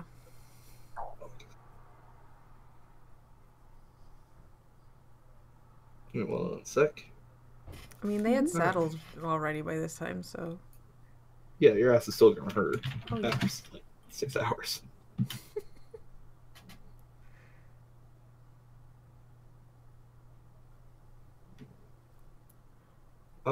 Do you guys stop anywhere? Not really. Are there temples on the way? Not well, you are passing through like 2 towns on your way to Cytolocus. Because we should at least give the gods some offering so that they are not displeased with us. That's true. Alright. When you come back out, you find that All of your provisions appear to have been eaten by mice. Mm. This means something. I don't know what, but it means something. That's some really fast eating mice. Yeah. What town was this in? This would have been, I guess, like Burnham, because I think it's bigger than. No, wait. Hold on, I'm trying to read the. That's a Mutatio, which is a changing station. Which is almost and certainly. Linda Grove is a village, so it would have been Linda Grove. Okay. Do I know anything about the area? Being an explorer, like that would cause. Okay. Nothing really comes to mind. Okay. It is not known for its famous piranha mice. Okay. That's good. Although that's a horrifying thing I don't want to think about, actually. Piranha, but on land. Yeah, Right. that's a nightmare. That's a continent we just don't go to anymore. Yeah, all right.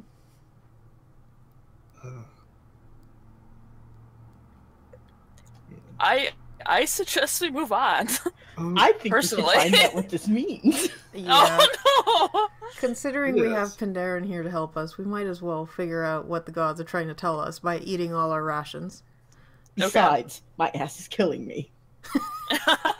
You're just like killing time to stretch your legs. You're like, I think this means Yes. something, guys. Definitely. That's the actual reason we stopped at the temple. That's kind of what I was thinking. Is that an actual mechanic, or you guys just do your best? No, that is the interpretation of portents. Okay. This is opposed to your 2d6 Garm. Ooh, that was high. No, it wasn't. That was Okay.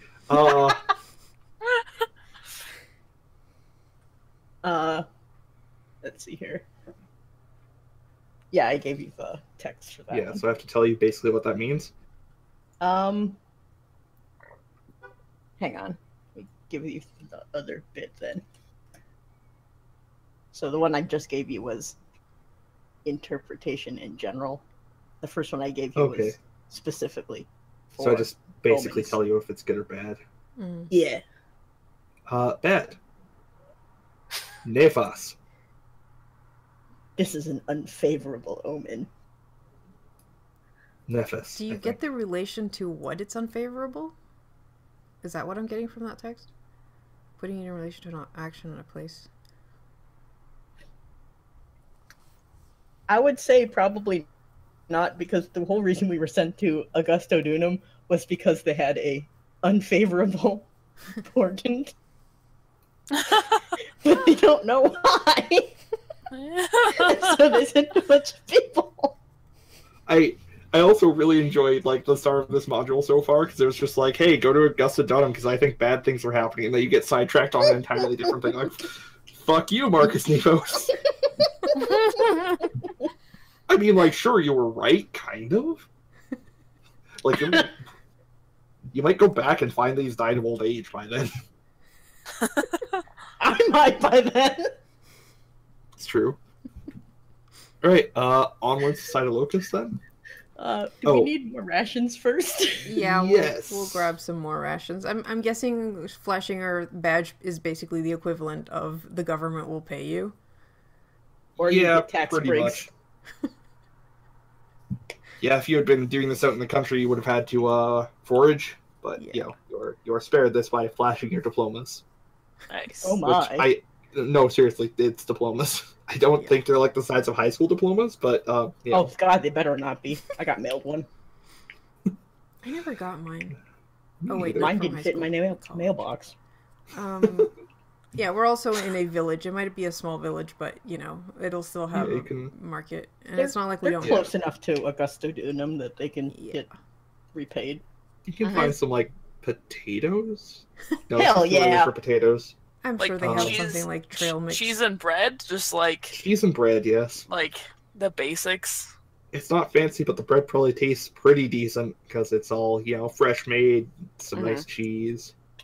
Matt, I like Get this yourself place. some. It's got nothing but potatoes and cheese and bread. I don't think they have potatoes yet, Starches. actually. Shut up, Yeah. potatoes. We should probably I also don't- get nuts. Nuts are good. Yeah. Ooh. Yeah, you know, Trail traily mix. things. Yeah. You're not that far from Untitled so... Oh my god. Sorry, there you go. You're actually by Lindragon now.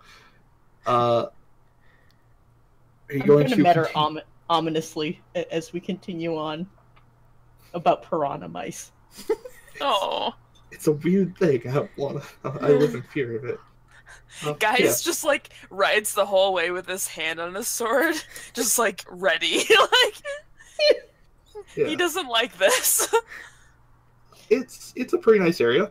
It's a very hilly agricultural sort of area with a lot of ancient forests, groves, raspberry and blackcurrant bushes, wood hedges surrounding fields, tree-lined rivers. Hundreds of farms Ooh. are around this area, from tiny single-family places to large farms run by the government or whatnot.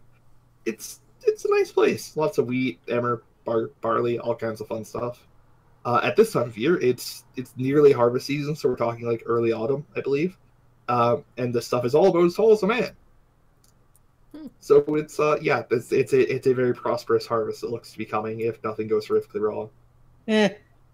Like piranha mice. Like piranha rice is even worse. Luckily, they're not growing rice. That's true. That's in the east. We don't have to worry about that for a while. Yep. That's what you think. We already got spices. Hey. Hey. All right. I think that's about it. Yeah. Onwards to Side of Locust, I believe. Yes. Since your plan. All right. Mhm. I will move the horse of importance. The Duke Custode horse. Welcome to Side of Locust. It's a country town less than 30 miles north of Augusta Dunham. It was once a mere way station on the Via Agrippa and is now home to about 4,000 people. Away from the important centers in the imperial infrastructure, Side of Locust doesn't feature any important architectural landmarks. So many temples are rather small, and the only large public structures are the Forum, the Old Mancio, and the nearby Thermae, maybe. Takes you about a day, yeah. Oh shoot, there was that's supposed to read specific things there. That's okay. Completely okay. Anyway, I am very good at reading. I definitely read through some of this beforehand. Anyway, okay, Red Copse's corpse in this paragraph scared the shit out of me. Okay. Road emerges from a corpse, and you see the town. I definitely read Road emerges from a corpse the first time, which would be way weirder. On your left, the sun is falling behind a series of tall wooded hills. On your right, the land rolls gently in folds and undulations, colored green and yellow by plots of different crops. Corpses. Corpses. Right before you, the town lies in a wide valley floor among wet pastures and marshes. After the magnificence of Augusta Dunham, Side of Locust looks not impressive, a little more than an oversized country village.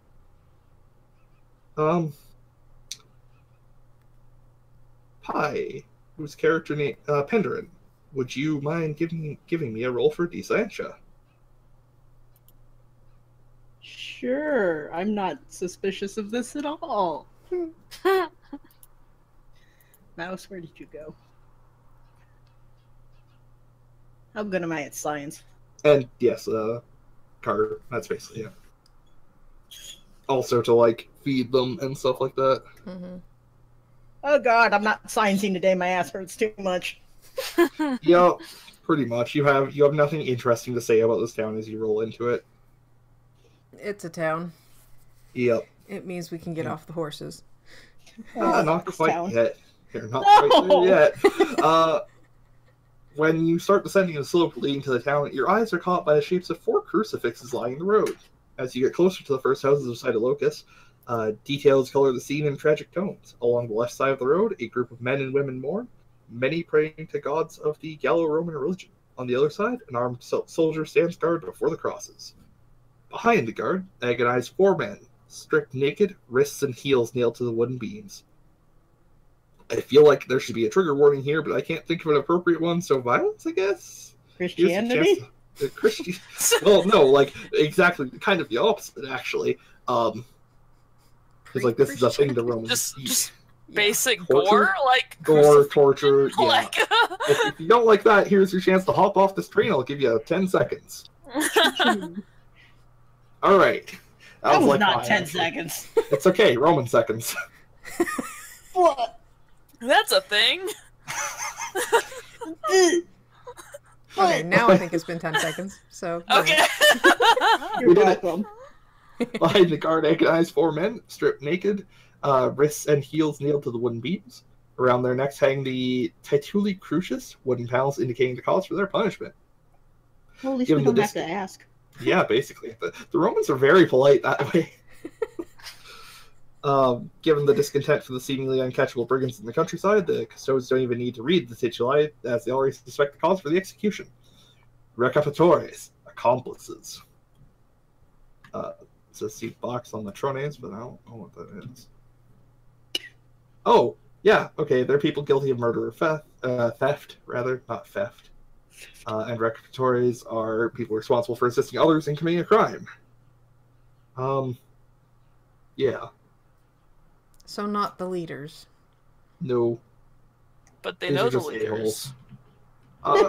maybe.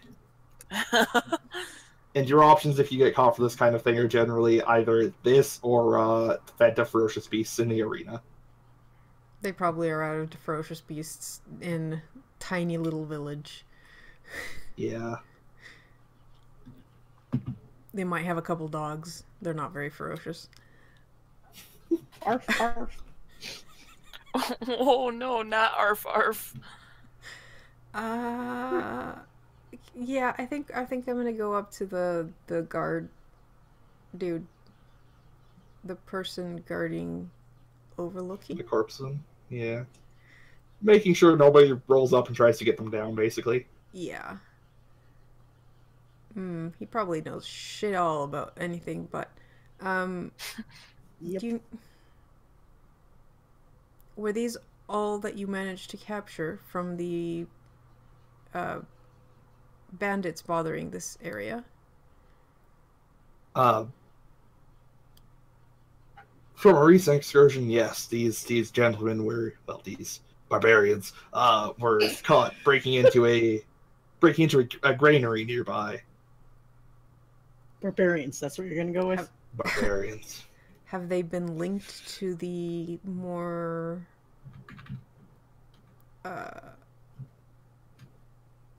the attacks was the problem they were having that they were like organized, therefore hard to pin down?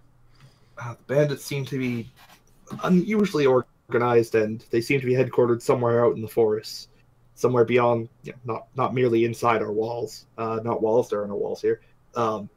Not inside the city, but somewhere out in the wilderness, which is, full of ancient forests and other hard to traverse areas. So were these folks, you think, related to the other problems, or possibly capitalizing on the chaos?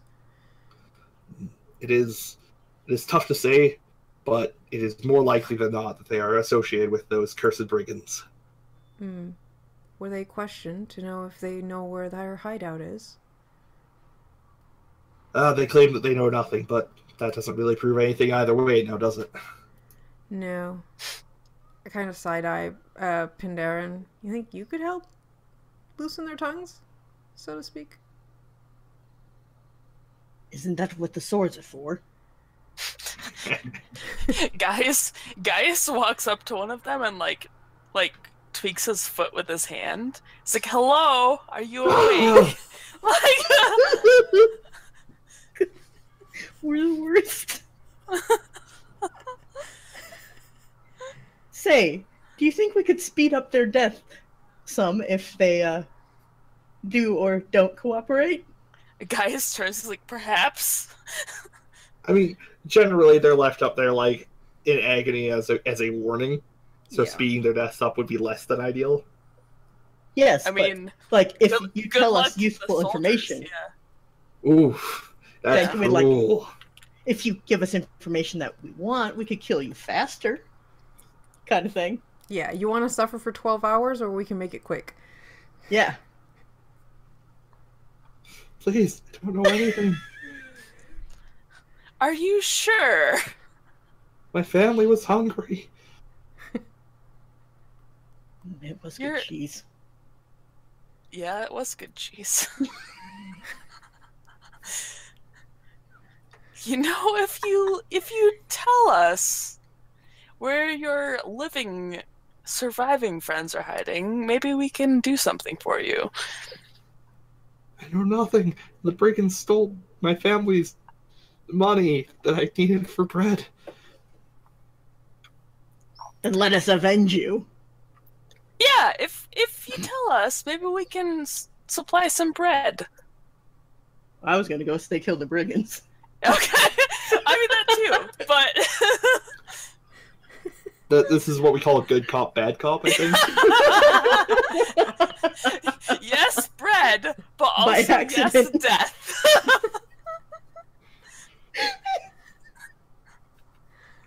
Welcome to Effective Interrogation Strategies with Guardia.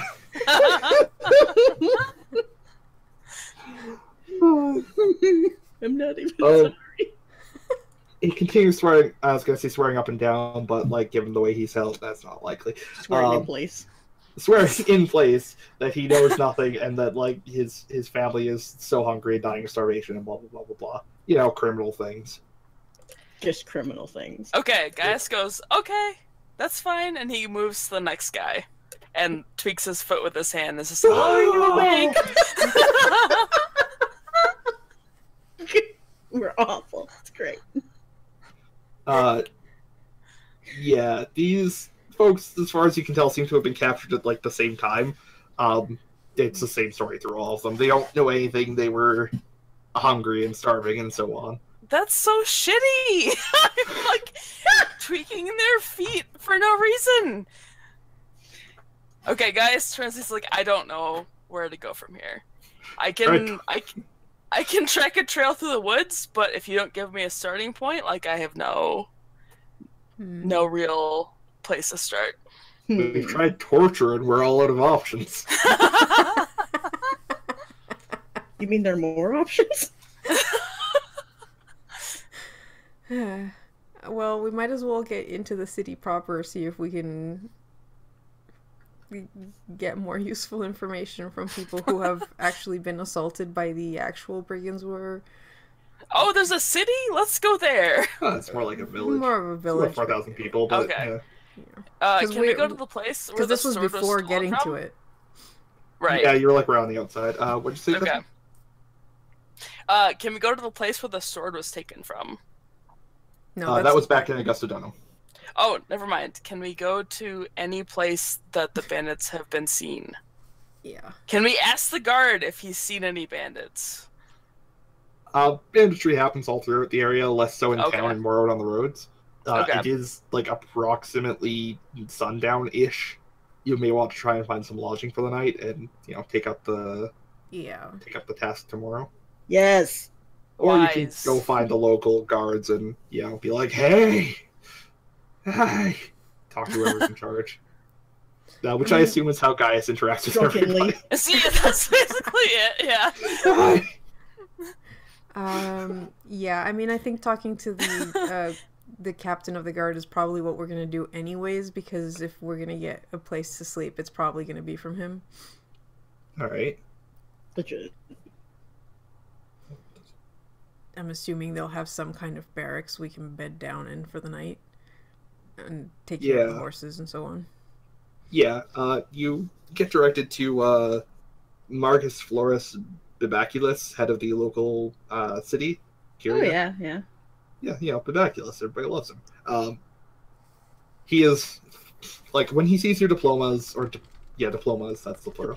He is I almost said diplome, but no. If anybody's going to get it right, it's going to be this document written by a bunch of Italians who actually know Latin, because it's mandatory in Italy. As he sees your diplomas, he's noticeably relieved by your presence here. Like, he gets visibly less tense at your presence. And he offers to lodge you in an old mansio, which is, house. Yay! Cool. Yeah. Do you guys want to like ask him anything about the people on poles or anything?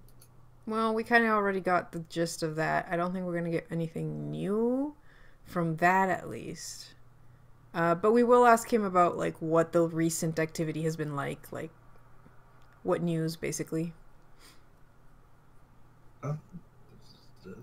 Well, we're doing everything. Sorry, I should ever do a different voice for Romans. We're doing everything we can with the meager resources we have. A few Tresviri Nocturni patrol, i.e. night patrols. A few Tresviri Nocturni patrol the town at night, and thanks to the occasional support from the authorities at Augusta Dunham, we have made some progress in the countryside as well. I'm sure you've seen the criminals that we captured last week. We must be harsh on those who help the brigands, as it is the only way to discourage others from supporting Breno and his men. But even these extreme measures are not enough to reassure my fellow citizens. Traffic on the Via Agrippa has decreased, and everyone in Sidoculus is less prosperous as a consequence. Wait, hold up. You have a name for one of the bandit leader? Yes. That's nice. What was his name again? Breno. Does he have a braid? We believe so, yes. Mm. What side of the city is he most seen on? Primarily the road, like his brigands rarely enter the city directly now.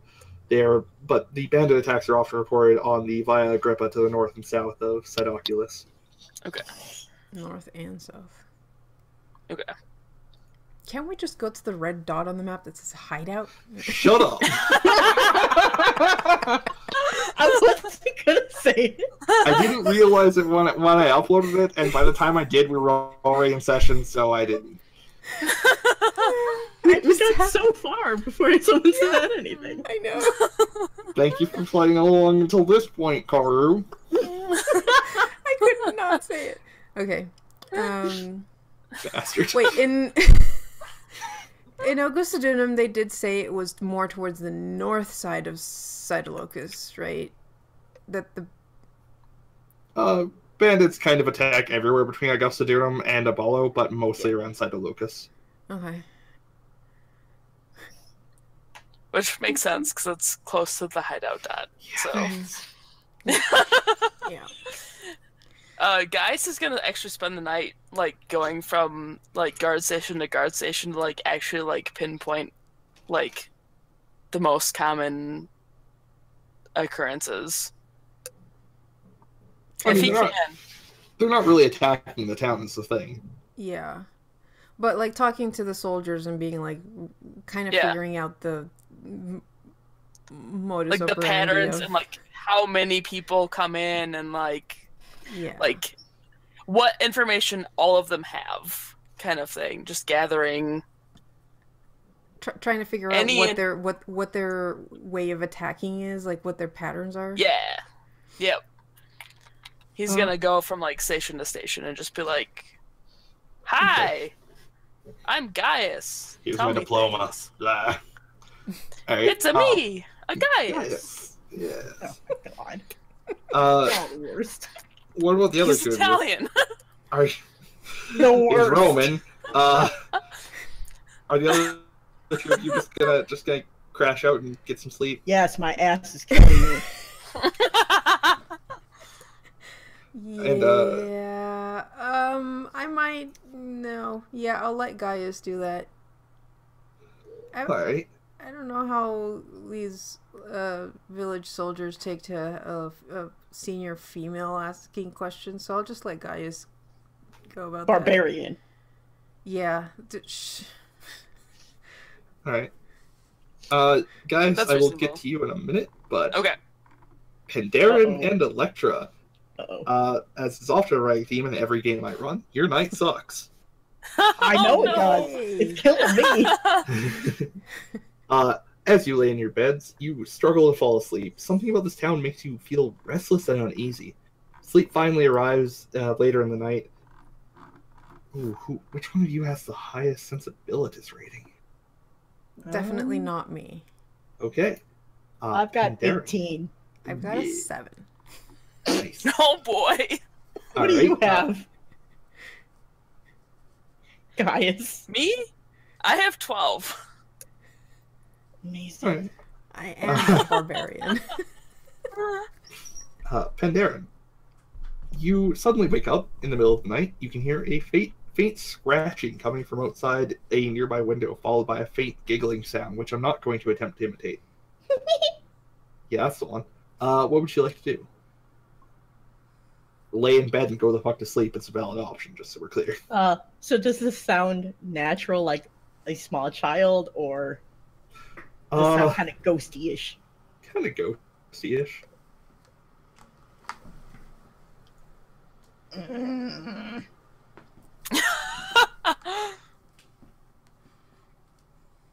Be gone, vengeful spirits. We will deal with the bandits tomorrow. Did they go away? No, you can still hear childish giggling outside. I will take my spices and salt, for which I have a lot of that.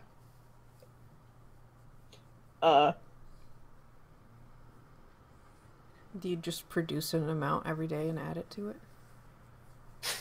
I'm salty as hell. I'm sure I do. I open the door and stick my head out while still grumbling. Do I see anything? You can see a small scurrying shape down the road. What kind of shape? Not good. Not good? It is either the world's smallest person or spook. Alright, I assume I have a walking stick or something. Yeah, sure, why not? I take it, and with the large end, I thwack on the door where my companion is attempting to sleep. Whack, whack, whack, whack, whack. I come out the door. I come out the door with weapon drawn and everything. Where's the battle?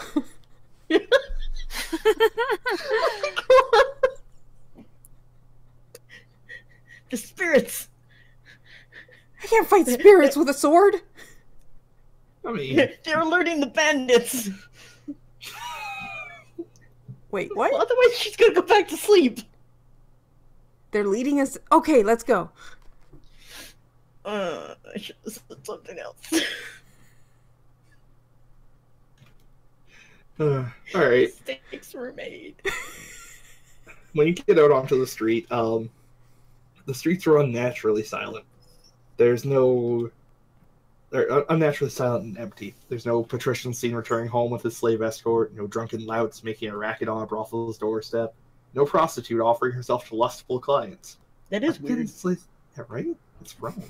A thin slice of moon barely allows the custodes to distinguish their surroundings. Suddenly, you hear a muffled scream.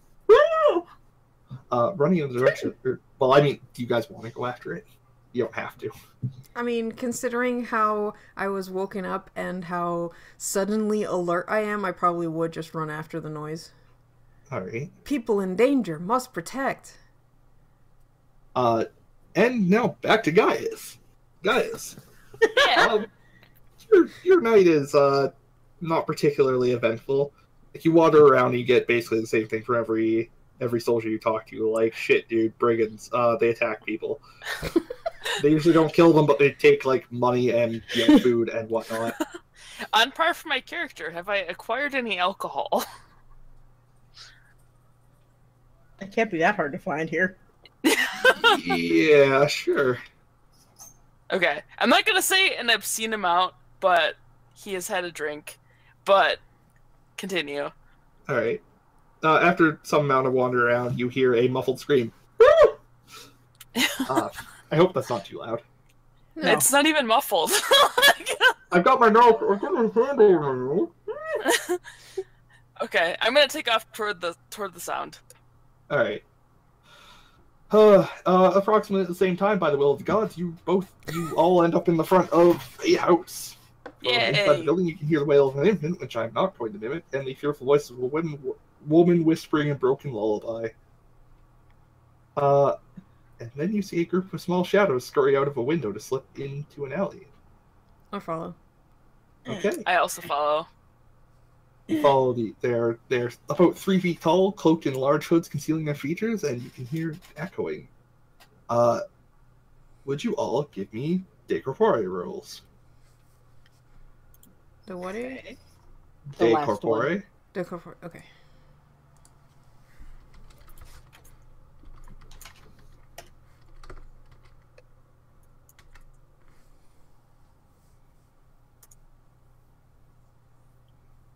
All right.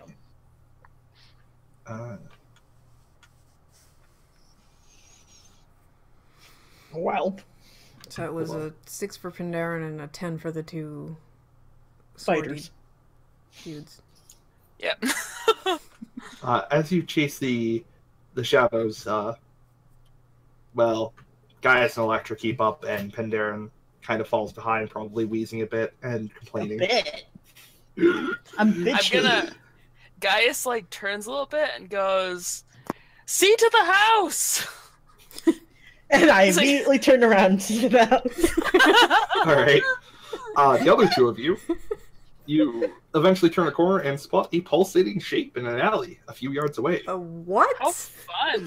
Pulsating shape, normal shit that happens every day. I say just Roman things. It's just Roman things, yeah. The shape, you realize after a moment, is a bunch of small creatures huddling over the body of a man. And then several of them leap towards you. Okay. I'm gonna draw my sword. Yeah. I'm surprised you weren't running with it out. Oh, Yeah, I had my sword out. But I'm gonna plant my shield between me and that thing. Yeah, that's fair. It's a tower shield. Actually, if I see you with your shield, I'm gonna draw my bow and kind of like huddle behind you a bit. All right. So it's gonna be about 3 of them attacking Gaius or Electra then, Mm-hmm. and Gaius taking range attacks. I got that Mhm. right. Did I get that backwards? Yeah, so I Nope, put you got down. that right. I basically plant my shield and got my sword to whoever passes the shield first, while Gaius is behind me with a bow. Okay. All right. We're going to see what horrible things happen to Electra first. Give me a brief moment while I pull up their stat block. What are you guys called? I just noticed that our pictures on the sheets actually show exactly what weapons we have. Yeah. Yep. Hey, I do have a walking stick. Nice. Yeah, I just realized at her feet is the bow that she's supposed to have. Yeah, I don't think Gaius has his bow in his picture though. But it's like a Mongolian, like Short bow kind of thing. curvy bow. Yeah. Okay. All right. All right. Electra, why don't you give me a roll for the bellow?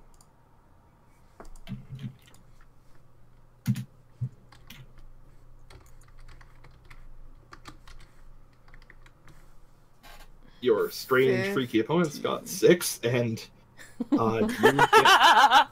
All right. Well, you get an attack off on them with like 3 times multiplier. Awesome. Oh, damn. So that's 3d8. Yep. 14. A. Okay. Well, that's the first one dead, and Yay. you smash this thing with your sword, and it like kind of disappears in a puff of smoke. Curious. Just That's- Roman things. Yep. Right, so that's that one's 12. Give me another roll for your bellow. Oh, it's not the same one? Okay. Nah, you gotta roll against each one. Ah, for fuck's sake. Okay. Well, that's a And that 6. one's gonna get 2 times multiplier on you. I have a prayer rating of 3, remember? Right, okay, so 1 times. Yep. Right, yeah. You take 1 point of damage as Awesome. a freaky yellow elongated claw reaches out at you and slashes at the arm holding the shield. All right. All right. One more. It's gonna have 12 added to its roll, so that's 20. Yeah. Shoot. Okay. This is it. Yep. 12. Okay, and you have a parry rating of 3, so 3. that's going to be a 2 times multiplier, so that's 2d6 damage. You take 6 damage as a freaky claw rakes at your face. Oh boy. Wow. Okay. Welp. All right. And Gaius, you're gonna shoot a bow at one of them. Sure. All right. So this is for their De Corpore versus your the other one, De Bello. So they get a 12. I don't like that. That was a high roll. Because Too bad. It's a lot more than what I can produce. Hold on. I don't want to hear it. Max, I can get his 8. No! Oh God. Good.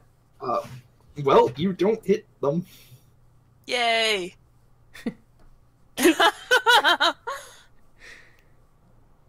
Well, at least I took one out. Yeah. Yeah. Bless you, Right. my comrade. Which brings us to the second Tempest, and I'm just going to assume that you've heard screaming and stuff by this point, Pandarum. Wait, Garm, I have another question before you Yes, switch comrade. to... What does Arbor do, the protection value? Where does that go in? Oh, shoot. Yes, sorry. Electra, roll for your armor. Because you should have a die I value do. associated with it. Yeah. Yes. That's also true for me. 2? 2. Alright, so that takes 2 off of the damage that you took. Okay, for the Each first time you one. took damage, or For the first one, yeah. So I didn't take any damage from So the first. So you take anything from the first one. Alright, and then give me a roll for the second one. Okay. 3. Alright, so you take 3 damage in total. Cool. Awesome. Okay. I also have armor. Yeah. Does that count for me, or is it long range? You weren't You didn't get hit there. Yeah. Okay. Yeah. But yes, it works the same. Alright. Okay. What was this I thing? am healthier yes. than I thought. Pandaren, you probably heard some screams and various fight noises. Are you gonna go help your friends, or wheeze? How far away are they? enough that you can get to them by the second round? All right, I'm gonna sprinkle a line of salt wherever the hell I was, and then we'll turn around and stay a healthy distance away and throw rocks at them. Okay. It's better than nothing. So we're back to 3 on Electra and more horrible pain from the Wait. ranged. Didn't I take one out? There's a lot of them, Oh, okay. but only 3 can attack you at most at once. Yeah. Okay. Fair Yeah. enough. There's basically they're just filling in as more die. Zerg rush. Mhm. Yeah. And then At they what show point up and if I attack you. if I kill one of the 3, does that mean I only get 2 attacks? That round?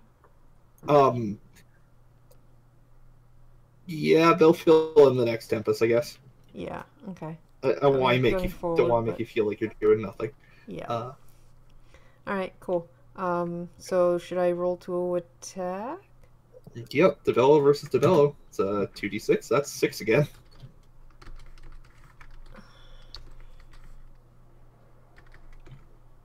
Ten.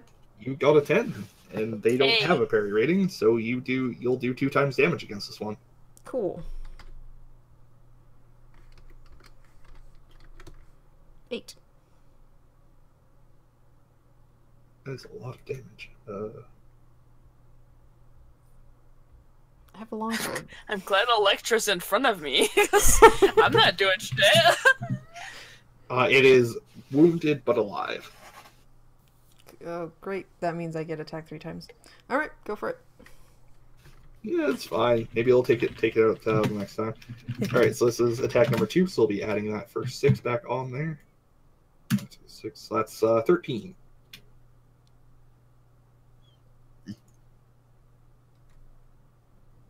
Whew. Hey! Wait, that was a max. That's a fate roll, yeah. Yeah. Give me another d12 plus d5. Damn, son. That's 8, so that's effectively 25. a 25, so you surpassed it by 12. Holy shit. Is that times 6? That's No.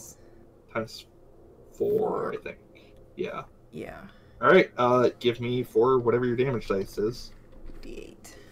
D8. 17. Oh my gosh! Alright. You managed to, like, duck around your shield, slash one of them, and on the backstroke of it, smash the first one with the hilt of your blade, or the hilt of your weapon, and take out the two currently attacking you, of course. More on the way to wreck your life. Of course. But that's why I have the long-range people behind me. Yep. Do you guys want to take a shot at the one that's, looking to fill in the spot? Sure. Alright, Yes. Pandaren, give me a roll for your debello against its It's gonna be great. Hang on. Oh. Well, shit. Good luck. Yeah. I could have gotten an 8. Succeed. Yeah. Alright, Gaius? Hold on. Against a 10.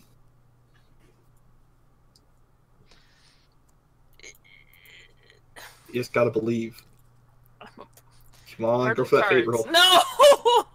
Oh! Like, okay, Gaius is just so stunned by watching Electra fight that he's just, like, thrown off his game. He just loves her. Like, there's, like, he's lost in a haze of, like, oh my gosh, this woman's amazing. I can't Meanwhile, I'm, beat like, this. one-handedly using the swing as I run my hands together. He's just like getting slapped in the face by ghosts, and then he's just like, I don't care. I mean, to be fair, she was doing pretty good in the gladiatorium. Yep. That's why she got hired. I'd like to give you this, Garm. Help, that's what I think it is. That's beautiful. Did you do that while we were doing this? Yes. Well, thank you. That's lovely. I love it. That's great. Alright, Electra, time to suffer horrible pain again. You've only got one this round because, we're good at this. So this is DeBello versus DeBello. Give me a DeBello roll. Oof, 7. Oof. The good news is for you, because of your parry roll, you do not actually take any damage here. You just, like, you guys kind of fight each other off, like, its hook bounces off of your shield, and you're like, ah! That's the sound of combat. I assume the other two of you are going to shoot this thing to death again. Hopefully. Alright. Pandaren, would you please give you a DeBello versus its Decapore? Which is 13. This will go great. What could go wrong? Once more, you unfortunately miss because slings are difficult to use. Alright, guys, maybe you can show this old man what's up. Oh boy. Oh, that's better than what I've done. You actually, yes. It got a 10. That got an 11. Or you got an 11, and it got a 10, rather. Yep. Yeah, give me a damage roll. Oh, let me pull my sheet here.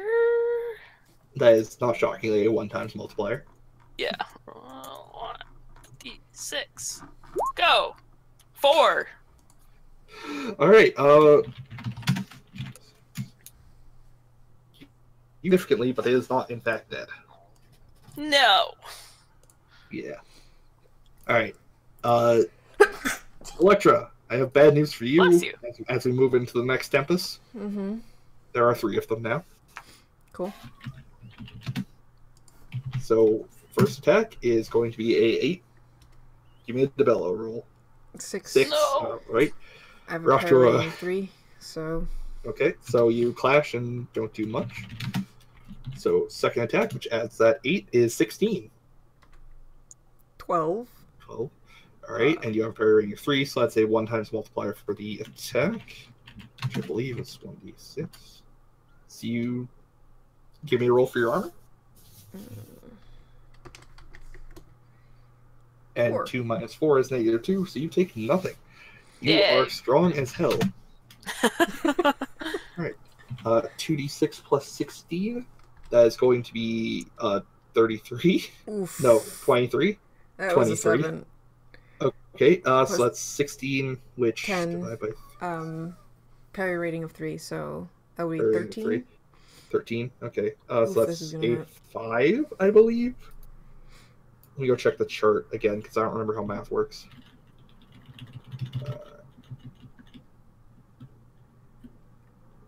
I think it's 15. Yeah, 5.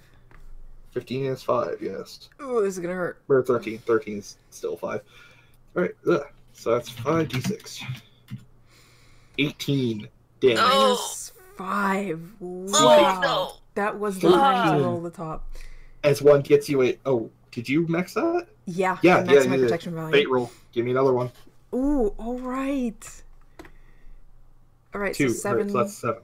So you take 11 damage as this thing manages to get on top of your tower shield and dig its hook into your shoulder. Oh.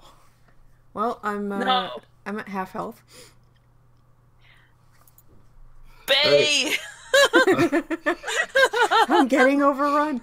Okay, so I get my slasher at these guys, these fuckers.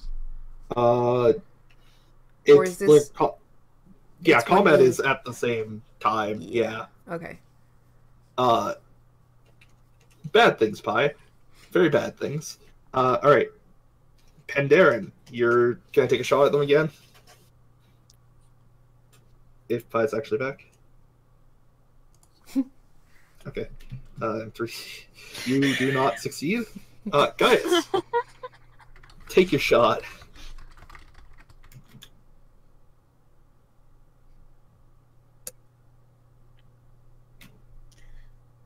Guys? Tezla? Oh, sorry, that was me. Yeah. Sorry. Yes! It's a you. I'm not. It's That's me, Leo. Agaius. No! Oh my god! Why? You do not successfully... You're so horrified Do about the fact anything. that I got hit. I really hope- take it. I really hope the Italian developers of this game don't mind the Mario jokes. I don't mean it. Like, I understand it's a parody. But... Italy is a vibrant place, we know. You're not just Mario. As much as we love Mario. Alright, Oh, also, it's not assumed that Mario is human at this point. yeah, So I don't know if it's Italian hard to... is the correct. It's a whole thing, Yeah, anyway, but we're not as that, soon as I rolled a 3. we're not doing a deep dive on Mario lore today. That's for when I run Reminisce, probably. Anyway, as you guys ready up to do your various, combat awesomeness again, they suddenly disperse and flee off good. into the night. That's good. Yeah. So, hey, how you guys? What would you guys like to do now that you're no longer in imminent danger as these things have mysteriously fled? Geis is gonna actually run after them and try and find out where they're entering the woods at the very least. Actually, one more thing. As they all disperse off of the pulsating shape, there is a body there. Oh, okay. Yeah. I'd like to first aid our friend before she becomes a body. Sure. Give me a roll of Descientia. Alright, the sciences. The science. Yes, this is my sheet.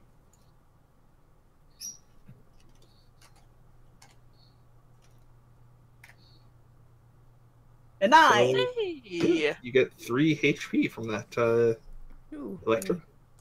Alright. Also, it is not my shit. My shit is tracking things, so I'm still gonna take off after the shadows. Alright. As long as I can. As you do. At least to get an idea of what direction they're going. Yeah, at least, like, following them until I reach the edge of the city. Or the town. You follow them through the alleys a bit, and eventually you turn a corner, find a dead end, and they are just flat out gone. That's great. Huh. In the meantime, as Pandaren is tending to my wounds, I just look at Pandaren and go, what the blazes were those? Very short.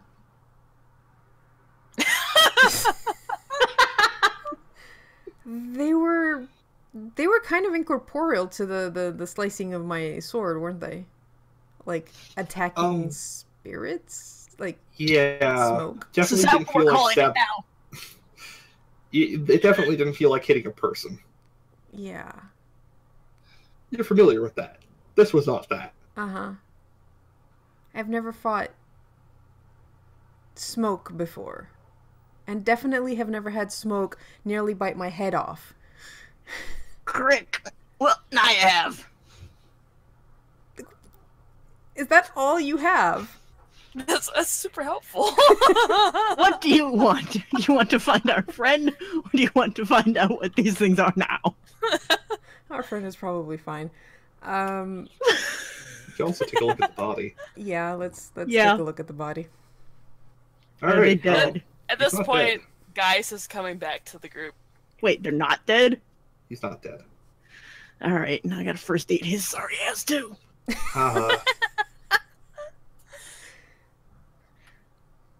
Did you say ha? I did, yes. So did I. Alright, you manage to patch up some of his, like, horrible wounds, and his eyelids flutter as he comes back into the land of the conscious. Hello? Is this the spirit world? Ugh, no, I'd hurt less. Ah, excellent. Who are you people? Your saviors. Too old for this. Ah, fantastic. Those creatures, are they still around? I think we killed enough that they decided to run. What'd you do, and what are they? I am unsure what they were.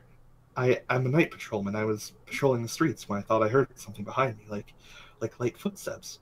I tried to turn around, but I realized I could neither move nor breathe. I fell to my knees, and then everything went dark, until I woke up and saw you. Well, they seem to be trying to eat you. And he looks down at his wounds and goes, yes.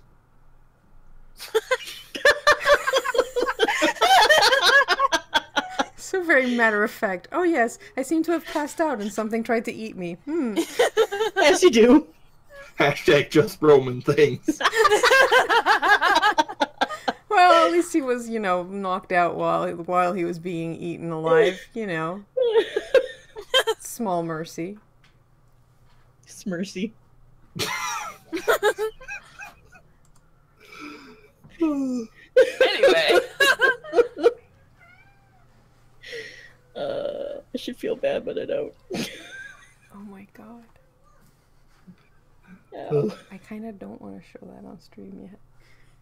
Yeah, no, that's... that said, I think here is where we're going to take a break. Yeah, let's take a break. We'll be right back, folks. Oh my gosh. Let me see if I have a B. Yes, we do. We'll BRB. Wait, the BRB is a bit too low.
No, he just meows. All right, guys. Yes. Hello. We're just commenting on the cuteness that is my cat.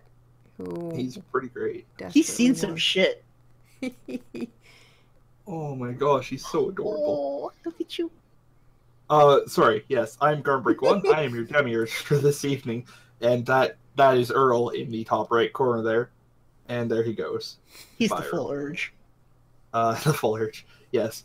My comments about Earl's behavior are 7 seconds delayed, approximately, because of how Twitch's delay works. So that's yes, not weird at all. This is still Lex Arcana. It's still on Kickstarter. I'm sure it's gained like another $10,000 or so while I've been talking. That old Midgardia hype train, you know. Choo choo, motherfucker. All And 7 there's of not- our viewers and their 10,000 friends each. Yep. Mhm. Our viewers are very popular, just like us. Alright, so there's not much else to do that night. So are you guys alright if we just move to the next day? Sure. Wait, does that mean I get to rest and recover possibly hit points? Yeah. Which roll is that? Was that I think- Wait, do we gain hit corpore? points when we sleep? You heal. You heal. How much, though? I think it I depends. think it's corpore versus damage threshold of 6. I can double check if you want, but it's up there in the document. I will find out. Thank you. Anyway, I know yes, it's not you gonna be more guys. than it'll be like a few hit points, but hey, a few hit points is better than none. Yeah, this system is brutal for injury. Fighting is bad. Like if you have a lot of mechanisms to not take that damage, but if you get hit, that damage is staying for a while. Yeah. And I really like that. I mean, I am very grateful that the one dice that exploded was me defending against the big hit. Yeah, well, they can't explode. Only you can. That's good. They're Because called they- compounding dice. Compounding dice. Kind of. Because they still rolled 18 damage and I have 29 total hit points. Yeah. So reducing alright. that by 7 was good. Pretty good, yeah. Alright, Oh, Lord. Sorry. So that brings us to scene 3, and I usually don't state what scene you're on, but the scene 3 is called City Matters, which is hilarious to me. That's kind of funny. Anyway, the town that, like, you guys managed to get a little bit more sleep and stuff like that. The town seems a lot more tense today. A lot of households seem to be filled with, like, terrified people. Most of the children are utterly exhausted. Like, nobody really slept good last night. You guys were not abnormal in that regard. Slept well. Slept well. Slept William. Yes, Corpore versus DT6, Karu. Hey. Hmm. So that's okay. 4 Yeah, hit that's points? 10. Yeah, that's 4. Nice. Cool. Not That's a bad. quarter of my health. Whew. Yay! That's why I stayed in the back. Yep. I am at 22 of 29. Not bad. Nice. Right, you guys gonna, like, what are you guys gonna do for the day? Well, we could. Go for it. I was gonna say, if you wanted, we could investigate for half the day, and you could try and heal some more in case we have another nighttime excursion. It's true. I'll get you another corporeal roll for that. Yeah. Yeah, I guess I could take it easy. I mean, it was a rough night. And it looks like these guys are working at night, so we might have more action during the night. That's a tale. Sorry, got distracted by cat cam.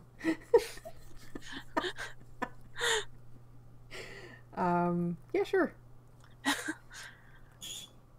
was trying to figure out what the idiom "that's a tale" was supposed to mean there, so I'm glad you clarified. Alright. So the other two of you are gonna go wandering around town looking for clues and stuff? Asking questions. I Sorting think I'll go questions. around at least asking questions, if not exploring the surrounding forest to see any game trails that the bandits might be using. Oh, hey, wait. Before all of us split up, did we want to do magical things? Are there magical things to be had? The sorty things? Could draw from the sorties. Yes.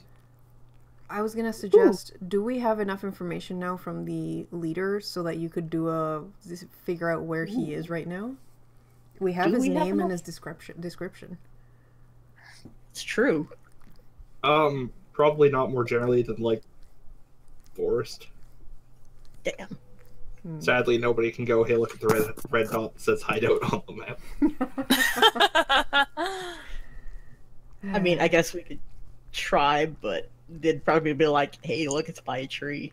Mm-hmm. Yeah. Okay. But yeah, we could do the magical sortie hat if we wanted. Alright, I am not going to look at the chart while you guys roll this. I don't remember how many items are on it.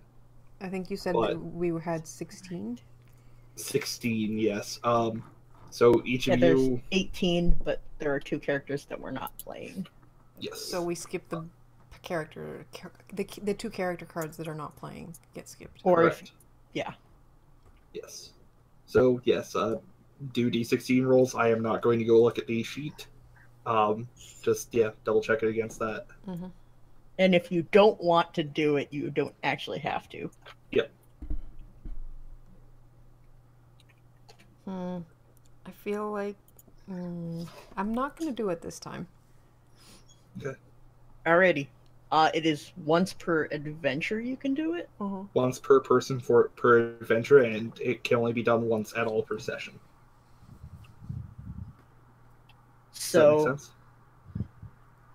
If, say, I do it and Tezla Gaius does it, then we can't do it for the rest of the adventure, no matter how many sections or whatever there are. Yeah. Whereas Electra could do it at some point in the adventure. Electra could do it next session or beyond, yes. Okay. The thing is, if you roll it now, you have to use it during this session and not next session. Yeah. I thought it was during the adventure. It's a good question. I can double check the wording there. Yeah. Yeah, because I'm also gonna hold off for now. Alrighty. Yada. So the question is it at the end of the session that you have to use it, or the end of the module, basically? End of the session. Yeah, so if you roll it, you have to use it today. Yeah. And for those of you at home wondering why we're saying, why we're not going whole ham on this, we will probably resume this another day. We are not going to finish it tonight because it is quite long. And but we are going to try. Yes, but we are going to try and pick it up another day because this is pretty sweet so far. Yeah. We'll get back to you guys on when, but yeah. Look forward to Garm accidentally starting another campaign. I think you'd need more than a quick start to turn this into a campaign. You'd be amazed what I can do. When does the Kickstarter end? 4 days from now. Okay. 4 days from the time of recording, so it ends on October 17th. And I was joking, but I just tabbed back to the page and they made like another $100 since we started. Are you fucking so. serious? Yeah, because if you go back to the page, it like. You want to just slap that in chat, by the way? The link? The link, yeah. Check it. The linky-doo. Link-a-dink-a-doo. Also, at some point, if I can get a hold of the core, I would be willing to run this campaign at some point. Oh, hell man, yeah. I would play you running this so I would too. much. I really enjoy this setting. I would even give you a pronunciation guide from my friend who was a classics major in both ancient Greek and Latin. So it's the PDF thing, just the PDF, not the physical, is €18, which is about like 30 Canuck bucks, so like 35 eagles. No, wait, the other way around. like 20, 25, Yeah. 22 eagles. 21 eagles. I Or looked 22D. into buying, like, supporting the Kickstarter. I'm not sure if I can swing that right now, is the thing. But I will, this is on my radar. And I mean, yeah. so with how it's- interested a lot of people in the group were in this, but just unable to make it today, we could probably put together the cash to afford like a PDF of the core book. Or Yeah. even the next one up, which is everything in PDF, which is about 30 eagles. As opposed to 20 eagles. Oh yeah, it's got like the entire map and a demi. Yeah, like screen. the everything in PDF. Yeah. There are also like add-ons and crap, but Yeah, all that. I'm sure someone will accost me after this. And I'm still totally my mystic old ass dude is totally gonna pull a thing out of a hat. All right. Yeah, go for it. Okay. All right. And only you're supposed to know what that card is, not no one else, right? Yep. Yep. You are not allowed to tell them until you activate it, basically. And don't go looking it up then. Yeah, that's what I was will. asking. Yeah. All right. What would you guys like to do now that you've drawn your sortie? Well, I'm kicking up my feet and resting. Should I roll now for that? May as well, yeah. Get that out of the way. Wow. 1. Cool. Awesome. 1 HP as you spend your day carousing and drinking instead of actually laying in bed with a like cold thing on your head and a thermometer in your mouth. I'm like, yeah. What is it? Getting some exercise done is part of resting, right? Yeah. But you keep doing bicep curls and it's your shoulder that's all messed up and, People!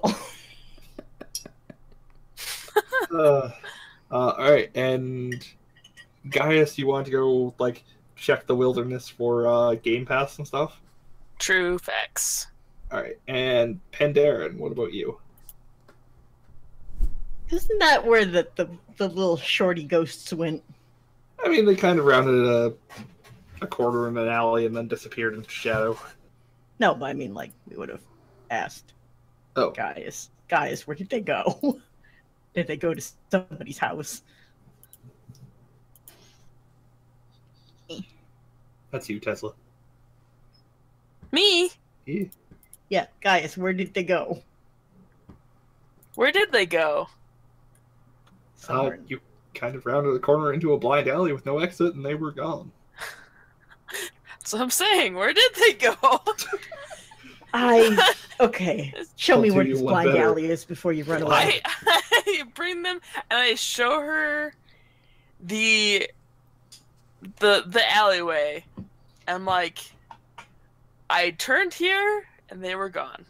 Alrighty. Are you likely to get attacked if you're going to go on these crazy woods in the middle of nowhere?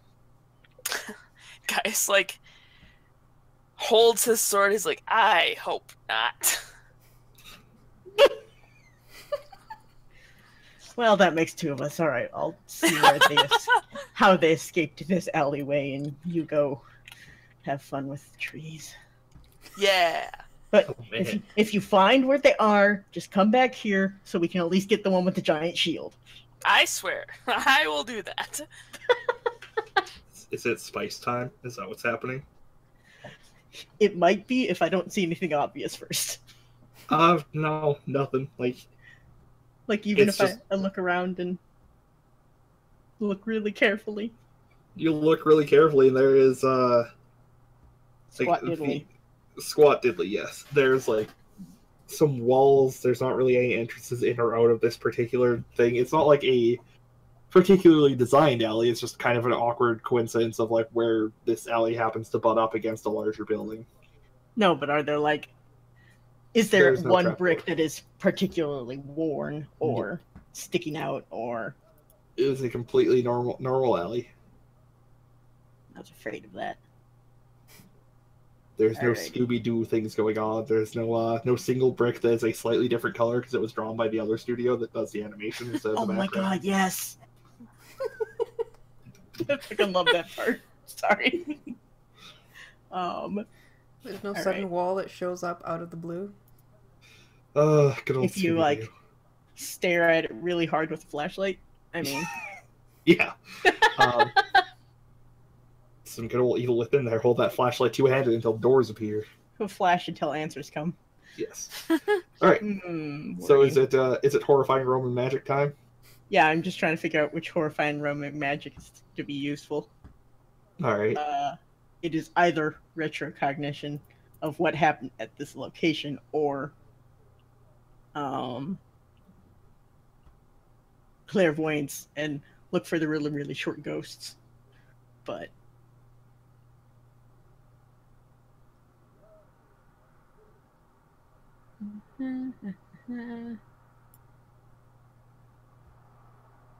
I apologize for the inaccuracies in my description of Roman mythology, by the way. I'm sure some of the things I've said are not consistent with the way the Romans would have it. yeah, well, it's okay, hon. Yeah, I'm gonna try the ritual of retrocognition to see how did these beings escape our wonderful, not barbarian who goes bar bar bar bar bar. No, it wasn't the barbarian. It was Gaius. I know who is not our wonderful barbarian. Okay. I can go bar. By the way, that's actually why they're called barbarians. Oh, Yeah. okay. Because they thought that any other language that wasn't their own sounded like the people going bar bar bar bar bar. Yeah, Good no, to this is like know. an actual term I've been using with intentionality this whole time. Like, to Romans, barbarian isn't strictly an insult, it's a factual description. They just happen to. It's not a very nice term, though. No, not really. Yes, they're not saying it as an insult, but it's still kind of an insult. Anyway, alright, so you spread some, like, you're doing the whole spice and candle thing again? Yeah, What? except for also there's dust, so Okay. dust could be Uh, helpful. So you spread some spice and dust and, Let me roll a thingy. yes, right. Yes, before you actually do that, which you were probably going to. Absolutely, yes. Yeah, I know. This is against DC 9. Okay.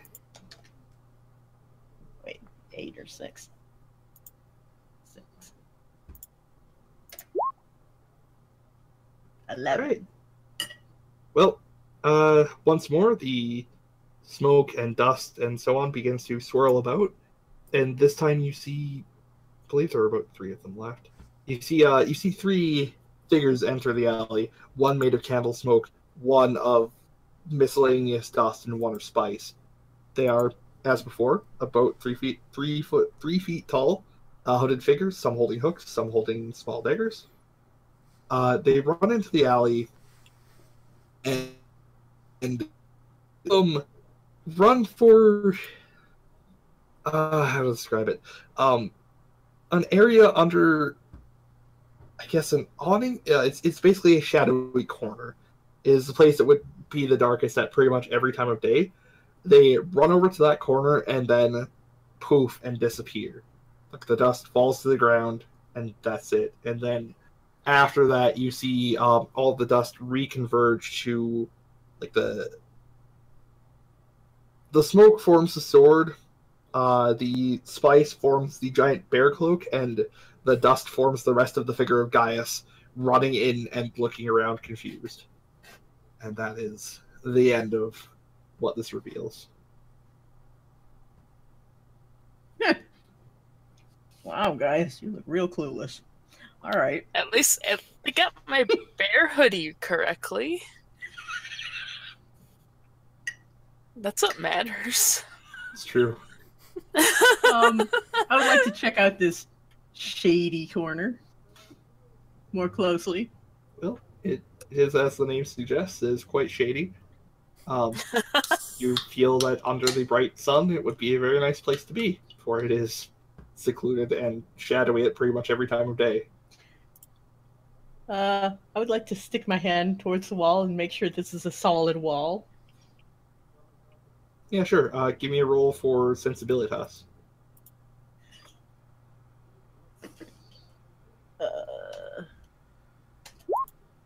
14. You are absolutely 100% certain this is a normal wall. Also, shout out to last night's session where somebody stood beside the secret door going, I wonder if there's any secret doors in here. There's gotta be secret doors here somewhere. Right underneath the DM layer note that says secret door.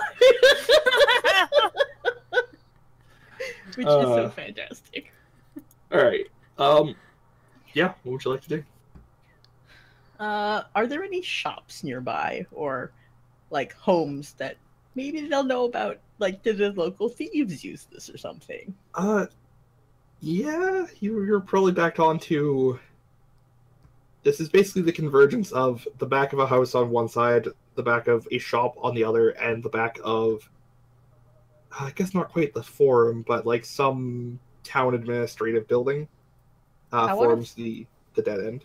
I want to find a young ne'er-do-well that may or may not be homeless. Okay. Because they're the most likely to know if this is used for shady dealings. Homelessness wasn't actually that much of a problem in the Roman Empire. They actually had a really strong welfare policy. It's interesting, actually. Yeah, I live in America. I just assume everyone else is an asshole.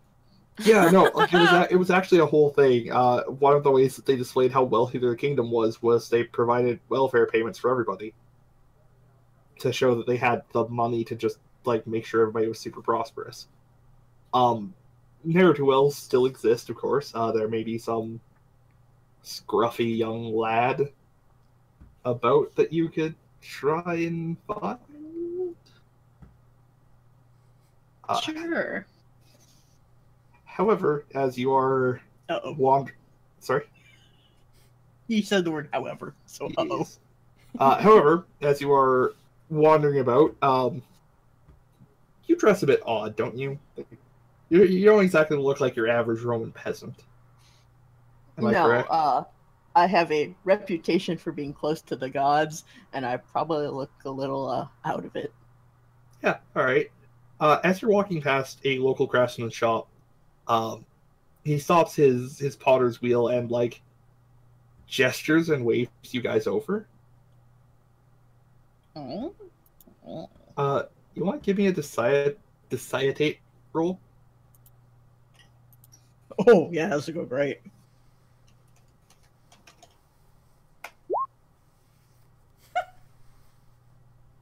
Okay, never mind, none of that happens.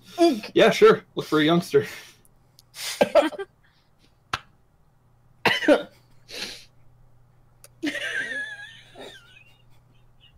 Crazy old man, says the guy, and just goes back to his work. He pretty much just gives you like, hey, brigands, and that's about it. Then goes back to potting. Potting? He's not working on a potter's wheel. He's a potter. What he does is pot. He pots. What he does is pot. I stand by it. Smoke weed every day.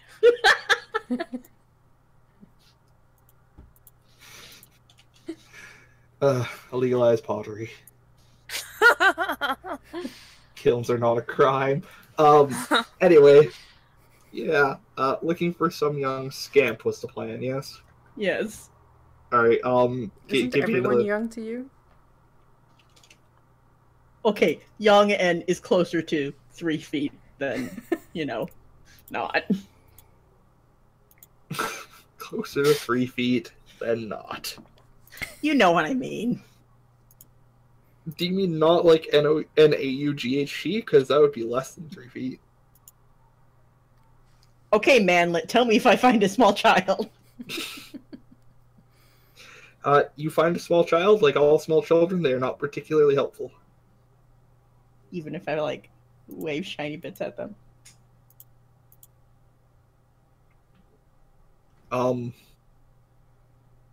But the best information you're getting out of that is sometimes the kid hides there for like hide and seek because it's super shadowy. I assume the Romans played hide and seek. I could be wrong. If there is a Roman scholar out there who knows the children's culture of Rome very well, please tell me if I am incorrect.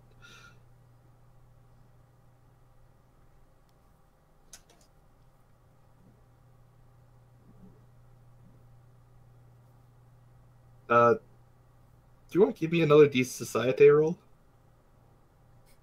Because the first one went so well, yeah, sure. Yeah. As you wander around looking for brigands.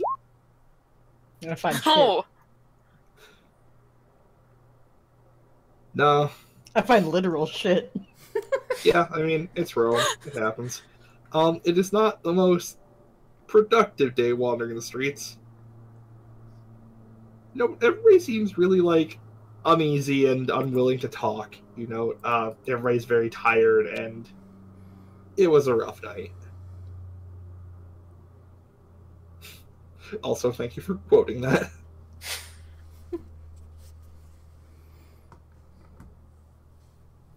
You're welcome. So, Game Path fun times, I guess? Wait, Gaius was looking for things, right? Yeah. yeah. Did I find anything in the wilderness? Give me a sensibilities roll. Okie dokie. Let me pull up my page. I believe that was the one for that kind of thing. There is a Natura as well. Oh, yes, Yeah. yes. Give me De Natura. Okay. That's way better anyway, so. Ooh.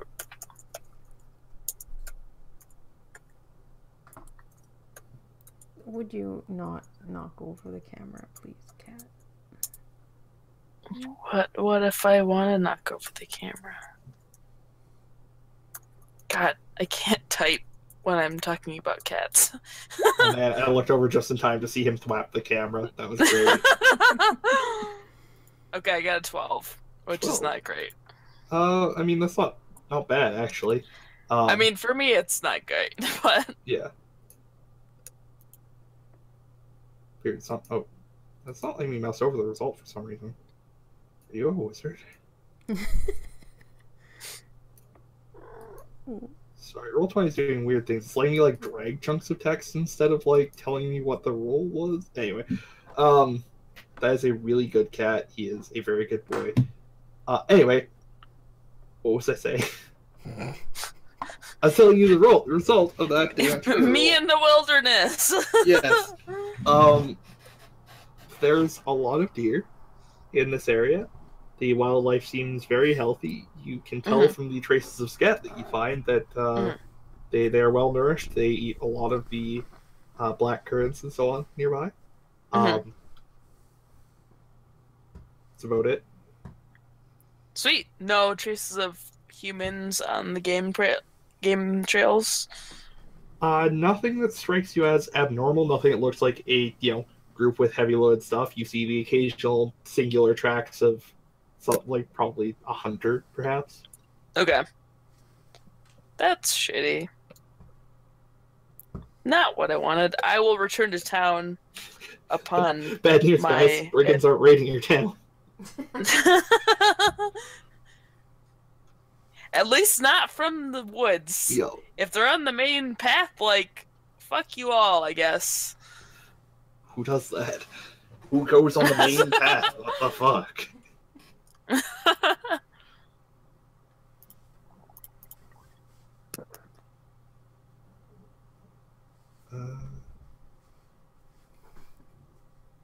Oh yeah, right. I have to roll a thing. Hold on.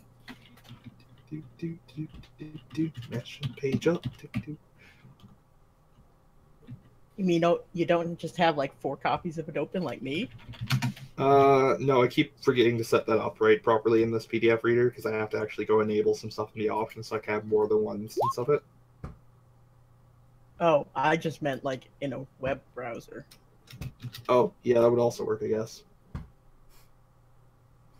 So, it's been an odd day for you guys, as I'm sure you noticed from Penderan's difficulties discussing with people. You seem like you're having trouble with words more than anything else. Like, you're having to struggling to find the correct words to express things as you want to. Even fairly simple things. You're tongue-tied pretty much all day. So, what would you guys like to do? Or is there anything else you'd like to do today?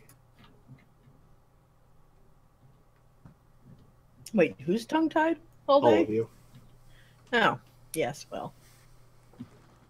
These things happen. That's how I feel after trying to pronounce Latin words for the last, like, several Wasn't hours. gonna say it.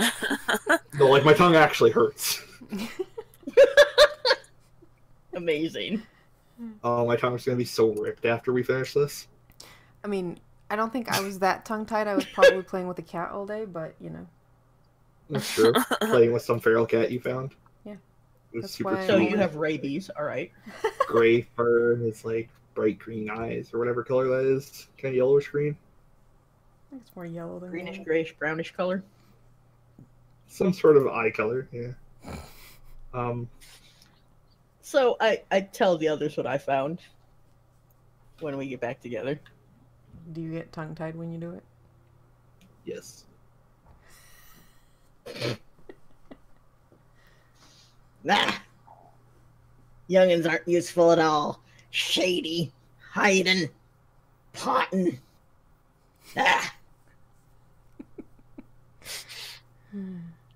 Found where Gaius didn't find him. I found shit. I found that too. Okay. I found a cat. I think I had the most productive day of all of us. Legit. Sadly, that's quite true, yes. Did we... So we haven't actually heard of anyone getting attacked today either. Like, it's just been everyone's on edge, but nothing really happened. Correct. Oh god, I wonder if that'll work. What's up? I really want to try reading the future to see where they're going to attack next. Ooh. Yeah, sure. Dump the Where text in in there. town we are going to talk next. Attack. Son of a bitch. Do it. Well, you're tongue-tied all day. Fuck you. Which text did you want, Garm? What you're trying to do? The future reading. It's the Ritual of Precognition. Do you want me to give you that text or the what am I asking? Ritual of Precognition. Okay. Dump it in the old chat box. Shocks. Nah! Sorry. I pushed paste instead of copy and it went poorly for me.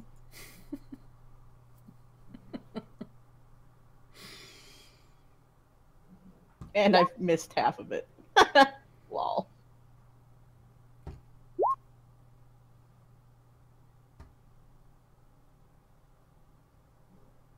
Alright.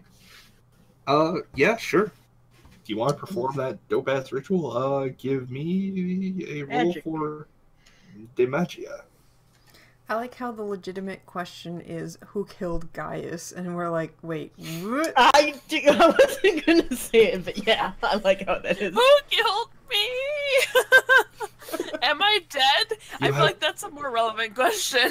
I feel like that's something you'd know by now. You have You'd to hope solve your so. own murder.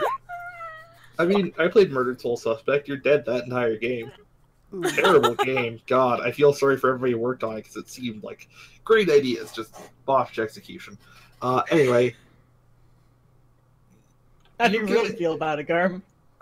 angry. What are you doing with Earl, and what is his head doing, Karu? He was licking himself. Okay.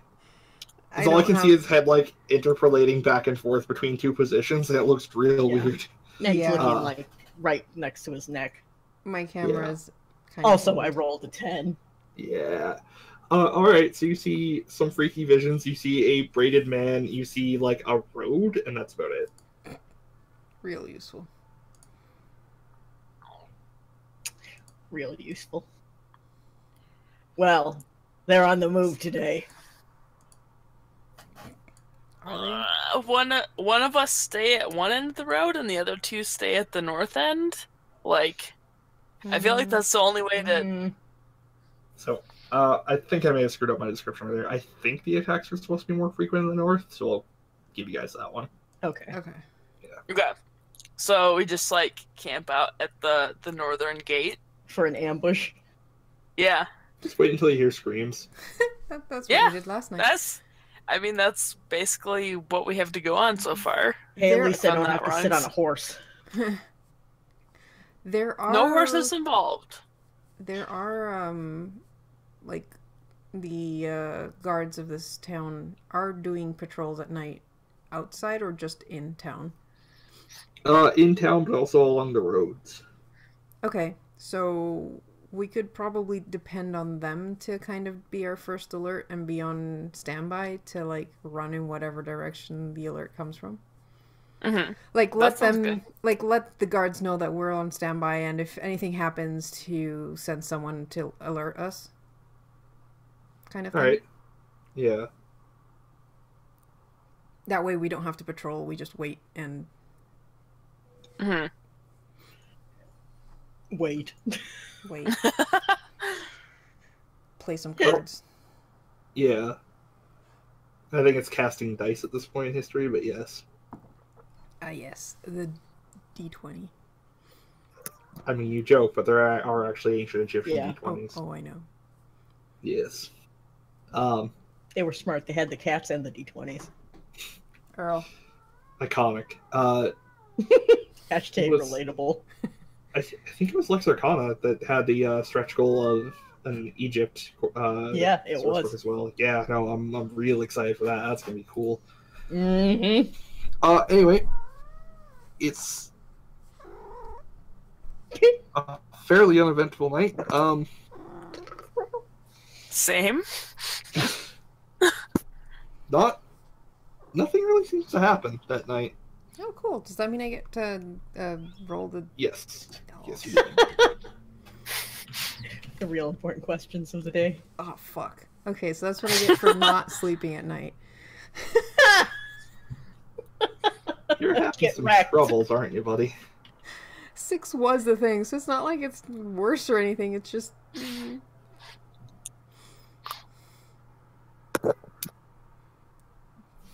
Not right. restful sleep. So, what would you guys like to do the next day? Sleep. How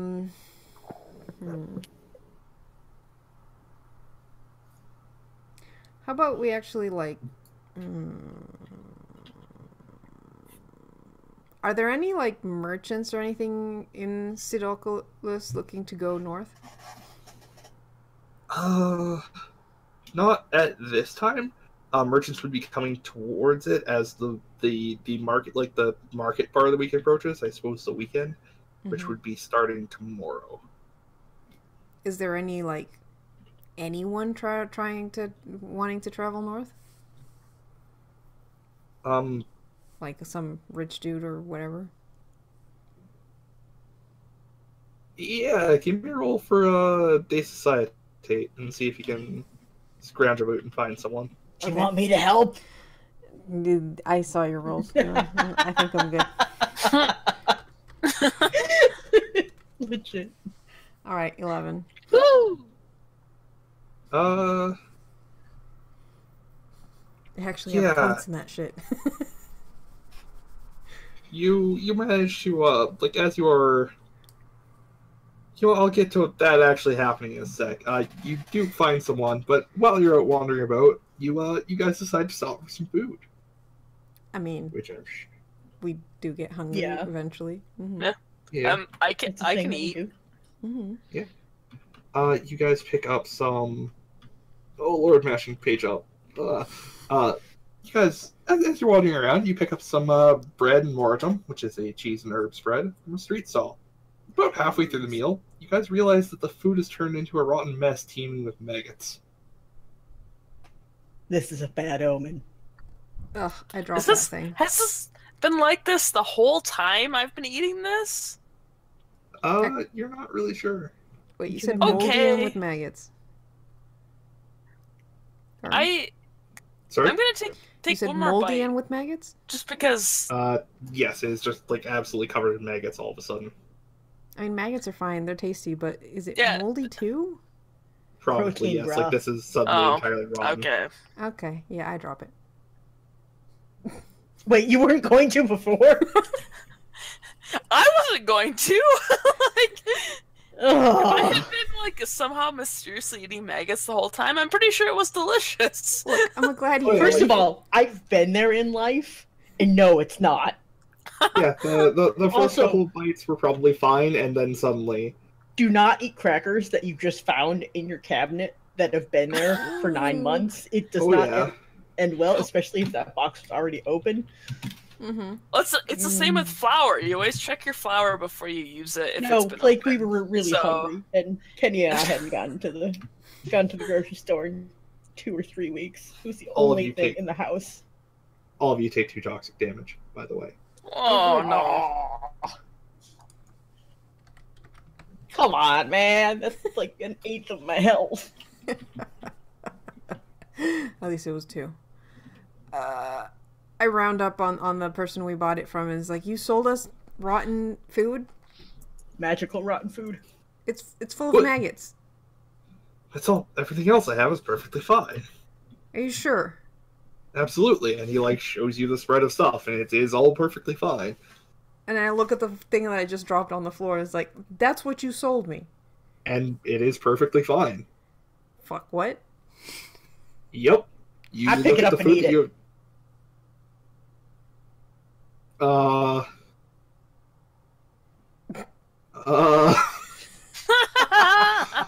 How does magic work? Yeah, no, now it's fine. It's a little dusty. That's about it. No longer covered in maggots. Do I know how like long the range of magic casting is? Would I know that? Would any of us know that? It's like Sounds like a demagia. not- yeah, give me some Demagia rolls to try and determine what the actual heck is going on here. Okay. This is gonna go great. Yeah, this is gonna go great. Oh, I'm not typing. Thanks, computer. Ooh, I got a 6. I got a 6 too. Oh god. Alright, so things you know. The magic in this setting isn't really offensively used at all. Like, it is used for gathering information, and that is pretty much it. Anything beyond that would be beyond the mortal realm, if you get my meaning. Oh So god. there's nothing like witches that can curse you or shit like that.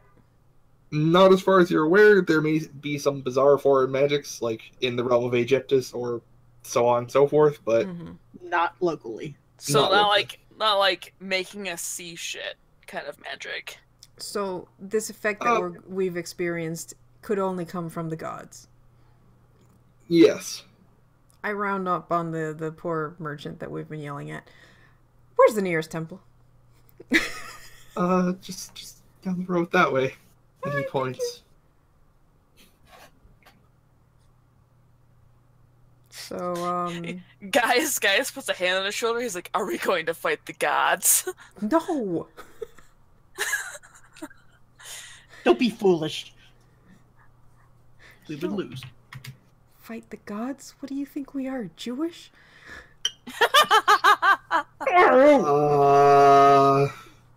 I'm not sure if Judaism has made its way pervasively this Don't be a far fucking asshole. west. I don't know what to do with that comment. Also, yes, I think Judaism would have spread into Rome by this point. I can't remember if we're in 5th century BC or AD by our reckoning. Yeah, that's true, because Jesus was technically a Jew, Yes. and he was crucified by the Romans. Okay. It was a whole thing. It was pretty important, actually. Yep, that was pretty important. Though this is false Rome. This is the ever-ending empire. Well, yeah, that's exactly it. Like, odds are Yeah. some of those events didn't actually happen Yeah. because Roman magic, basically. Mm. Yeah, like I said earlier, the main difference is that the Romans use their magic future seeing powers to avoid some mistakes that may have caused the end of the empire or otherwise deal with unforeseen calamities. Whether the rise of Christianity was exactly one of those, I am uncertain. But I mean, the Romans were just overtaken by the Greeks, so I feel like it would have been the rise of the Greeks. I think so. I feel it like was within a couple hundred years that the Greeks overtook, like, where the Romans had been. I don't know. This is a whole like area that I vaguely know about. Yeah, I feel like, but I don't know time periods. Yeah, I thought the Romans overtook the Greeks. Yeah. Yeah. They absorbed the Greeks. Yeah. Okay. Which is why there's so much Greek stuff and Roman stuff. Okay. Yeah, because they were just like, nice mythology. Shame if somebody were to, hey, it's ours now. Nice. In 476 CE, the last of the Roman emperors was overthrown by the Germanic leader, who became the first barbarian to rule in Rome. Yeah, and then he like adopted Christianity is the whole thing. Okay. Never mind. We're all good. We're all straight. And this is a historically accurate cast of this stories. Is 5th century CE, so it would have been around the same time that happened, except it didn't. Okay, cool. So in our timeline, this is the last days of the Roman Empire. In this, it is very much not. Okay. Yeah. We still fear the gods, so we're gonna go to the temple and see what to do. That sounds good. All right. I mean, do we know which god would have done this? You're looking at the wrong person for that. I'm asking our demi-quarter. The demiurge. I don't think any of them really come to mind. Like, most of the Greek gods are... Effects. Sorry? We've had very different effects happen to us. Yeah. One was piranha mice, and then it's maggots. Yeah. The Greek gods, they have a very strange range of things that they rain down upon people, where it's either incredibly petty, like no one will ever listen to you when you're speaking the truth, or like ridiculously off the wall, like you're a spider now. Looking at you, Zeus and Hera. Yeah, Zeus quit bone and everything. Or like, hey, we're gonna like tape you to a rock, and then like a raven's gonna pluck out your spleen continuously. It's not a raven. I'm pretty sure it was a vulture. It was a bird of prey, and they weren't taped. They were shackled there. Because they stole the everlasting fire from the heavens to give to the people. Shout out to my boy Hephaestus. That too. He stole it from Hestia. Anyway, so we go to the temple. So, Pandaren, do we have any way of knowing why the gods are mad at us? Why are the gods mad at us? We were just sent here, though. Probably because we're not doing something that they want us to do, I'm guessing. But they're not being very helpful. In fact, they're being the opposite of helpful right now. It's not that you're being not helpful, it is that we do not interpret your will correctly. Do not anger the gods. Right. Praise be to the gods. Yeah.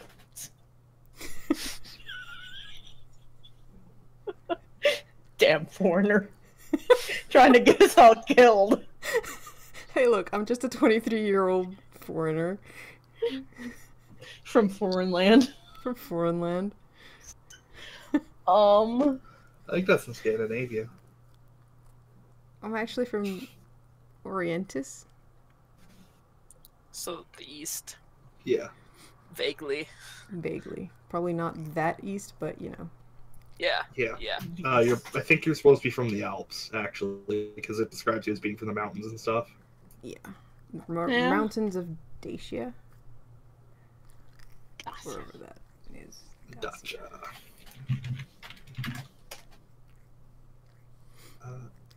Well, I don't think it's in the UK. Dacia was the land inhabited by the Dacians. Nice.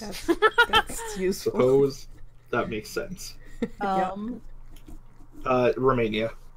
Yeah. Okay, so Girl, like please. Western Alps. Do not Yeah. lick the microphone. Do it, Earl. Do it. But what if yes? What if like the microphone? Oh my god. Have you considered?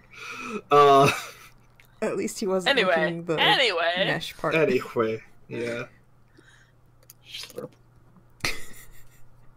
All right, Pandaren, you're the one that knows the most about the gods. Yeah, us out what would here. a role for this be to figure out why they're mad at us? How does Omen interpretation work? Do you just kind of go hard on it, or like is there a mechanic? Is that an opposed? Omen Is that one of the opposed ones? Yeah, that's the 2d6 thing. Here's the interpretation of portents. Thank you. Mm-hmm. Oh, that's where the word ominous comes from. Okay. Really? learning We just things. got that now. I didn't really read that. I read it as Omnia the first time, not Omina. Boy! Look. That's all I got for you.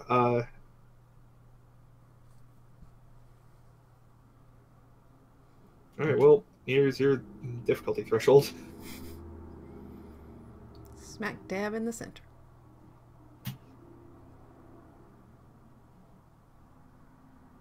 Hey. Hey. I will tell you. Alright. So, first off, these are unfavorable omens, but obviously, yeah, your sandwich turning into maggots is not generally a good thing. This is not like. That is not the level of, like, we have to talk to the Oracle of Delphi to figure this one out. That one's base. So I'll give you a little bit more here, because I'm feeling it real favorable. This does not seem like the kind of omen that the Greek gods are known for. Wait, what? So have we been Oh, cursed by God. another dude? This seems like a... So they're Not not the every- local gods. Or not the... Okay, not the Roman. Like, is it another magician?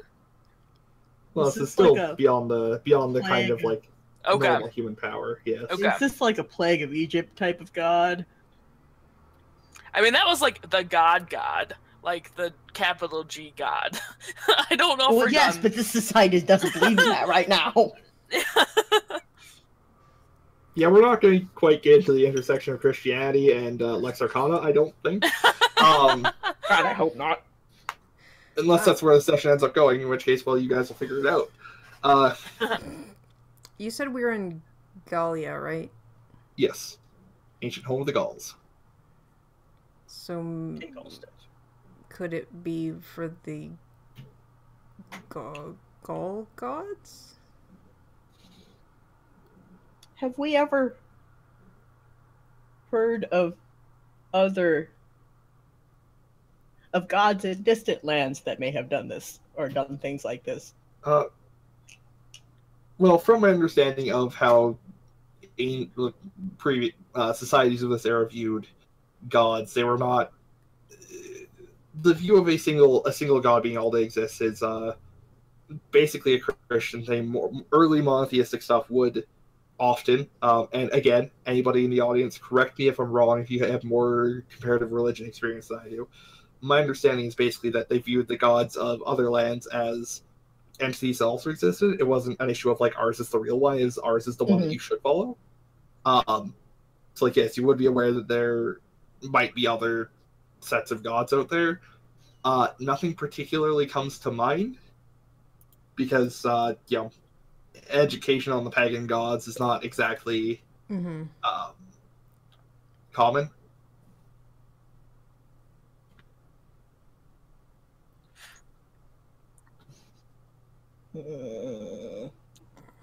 I mean, is this a good place to just like cut it for now? Like, Yeah, just, like, I think this might be a good stop? place. Like, to just unless stop. we have a good idea of how to Yeah, go I find do. them or make them wait. yeah. Wait a minute.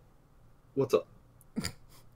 I was gonna say of how to find them or make them get into a fight, but I think we could convince them to get into a fight.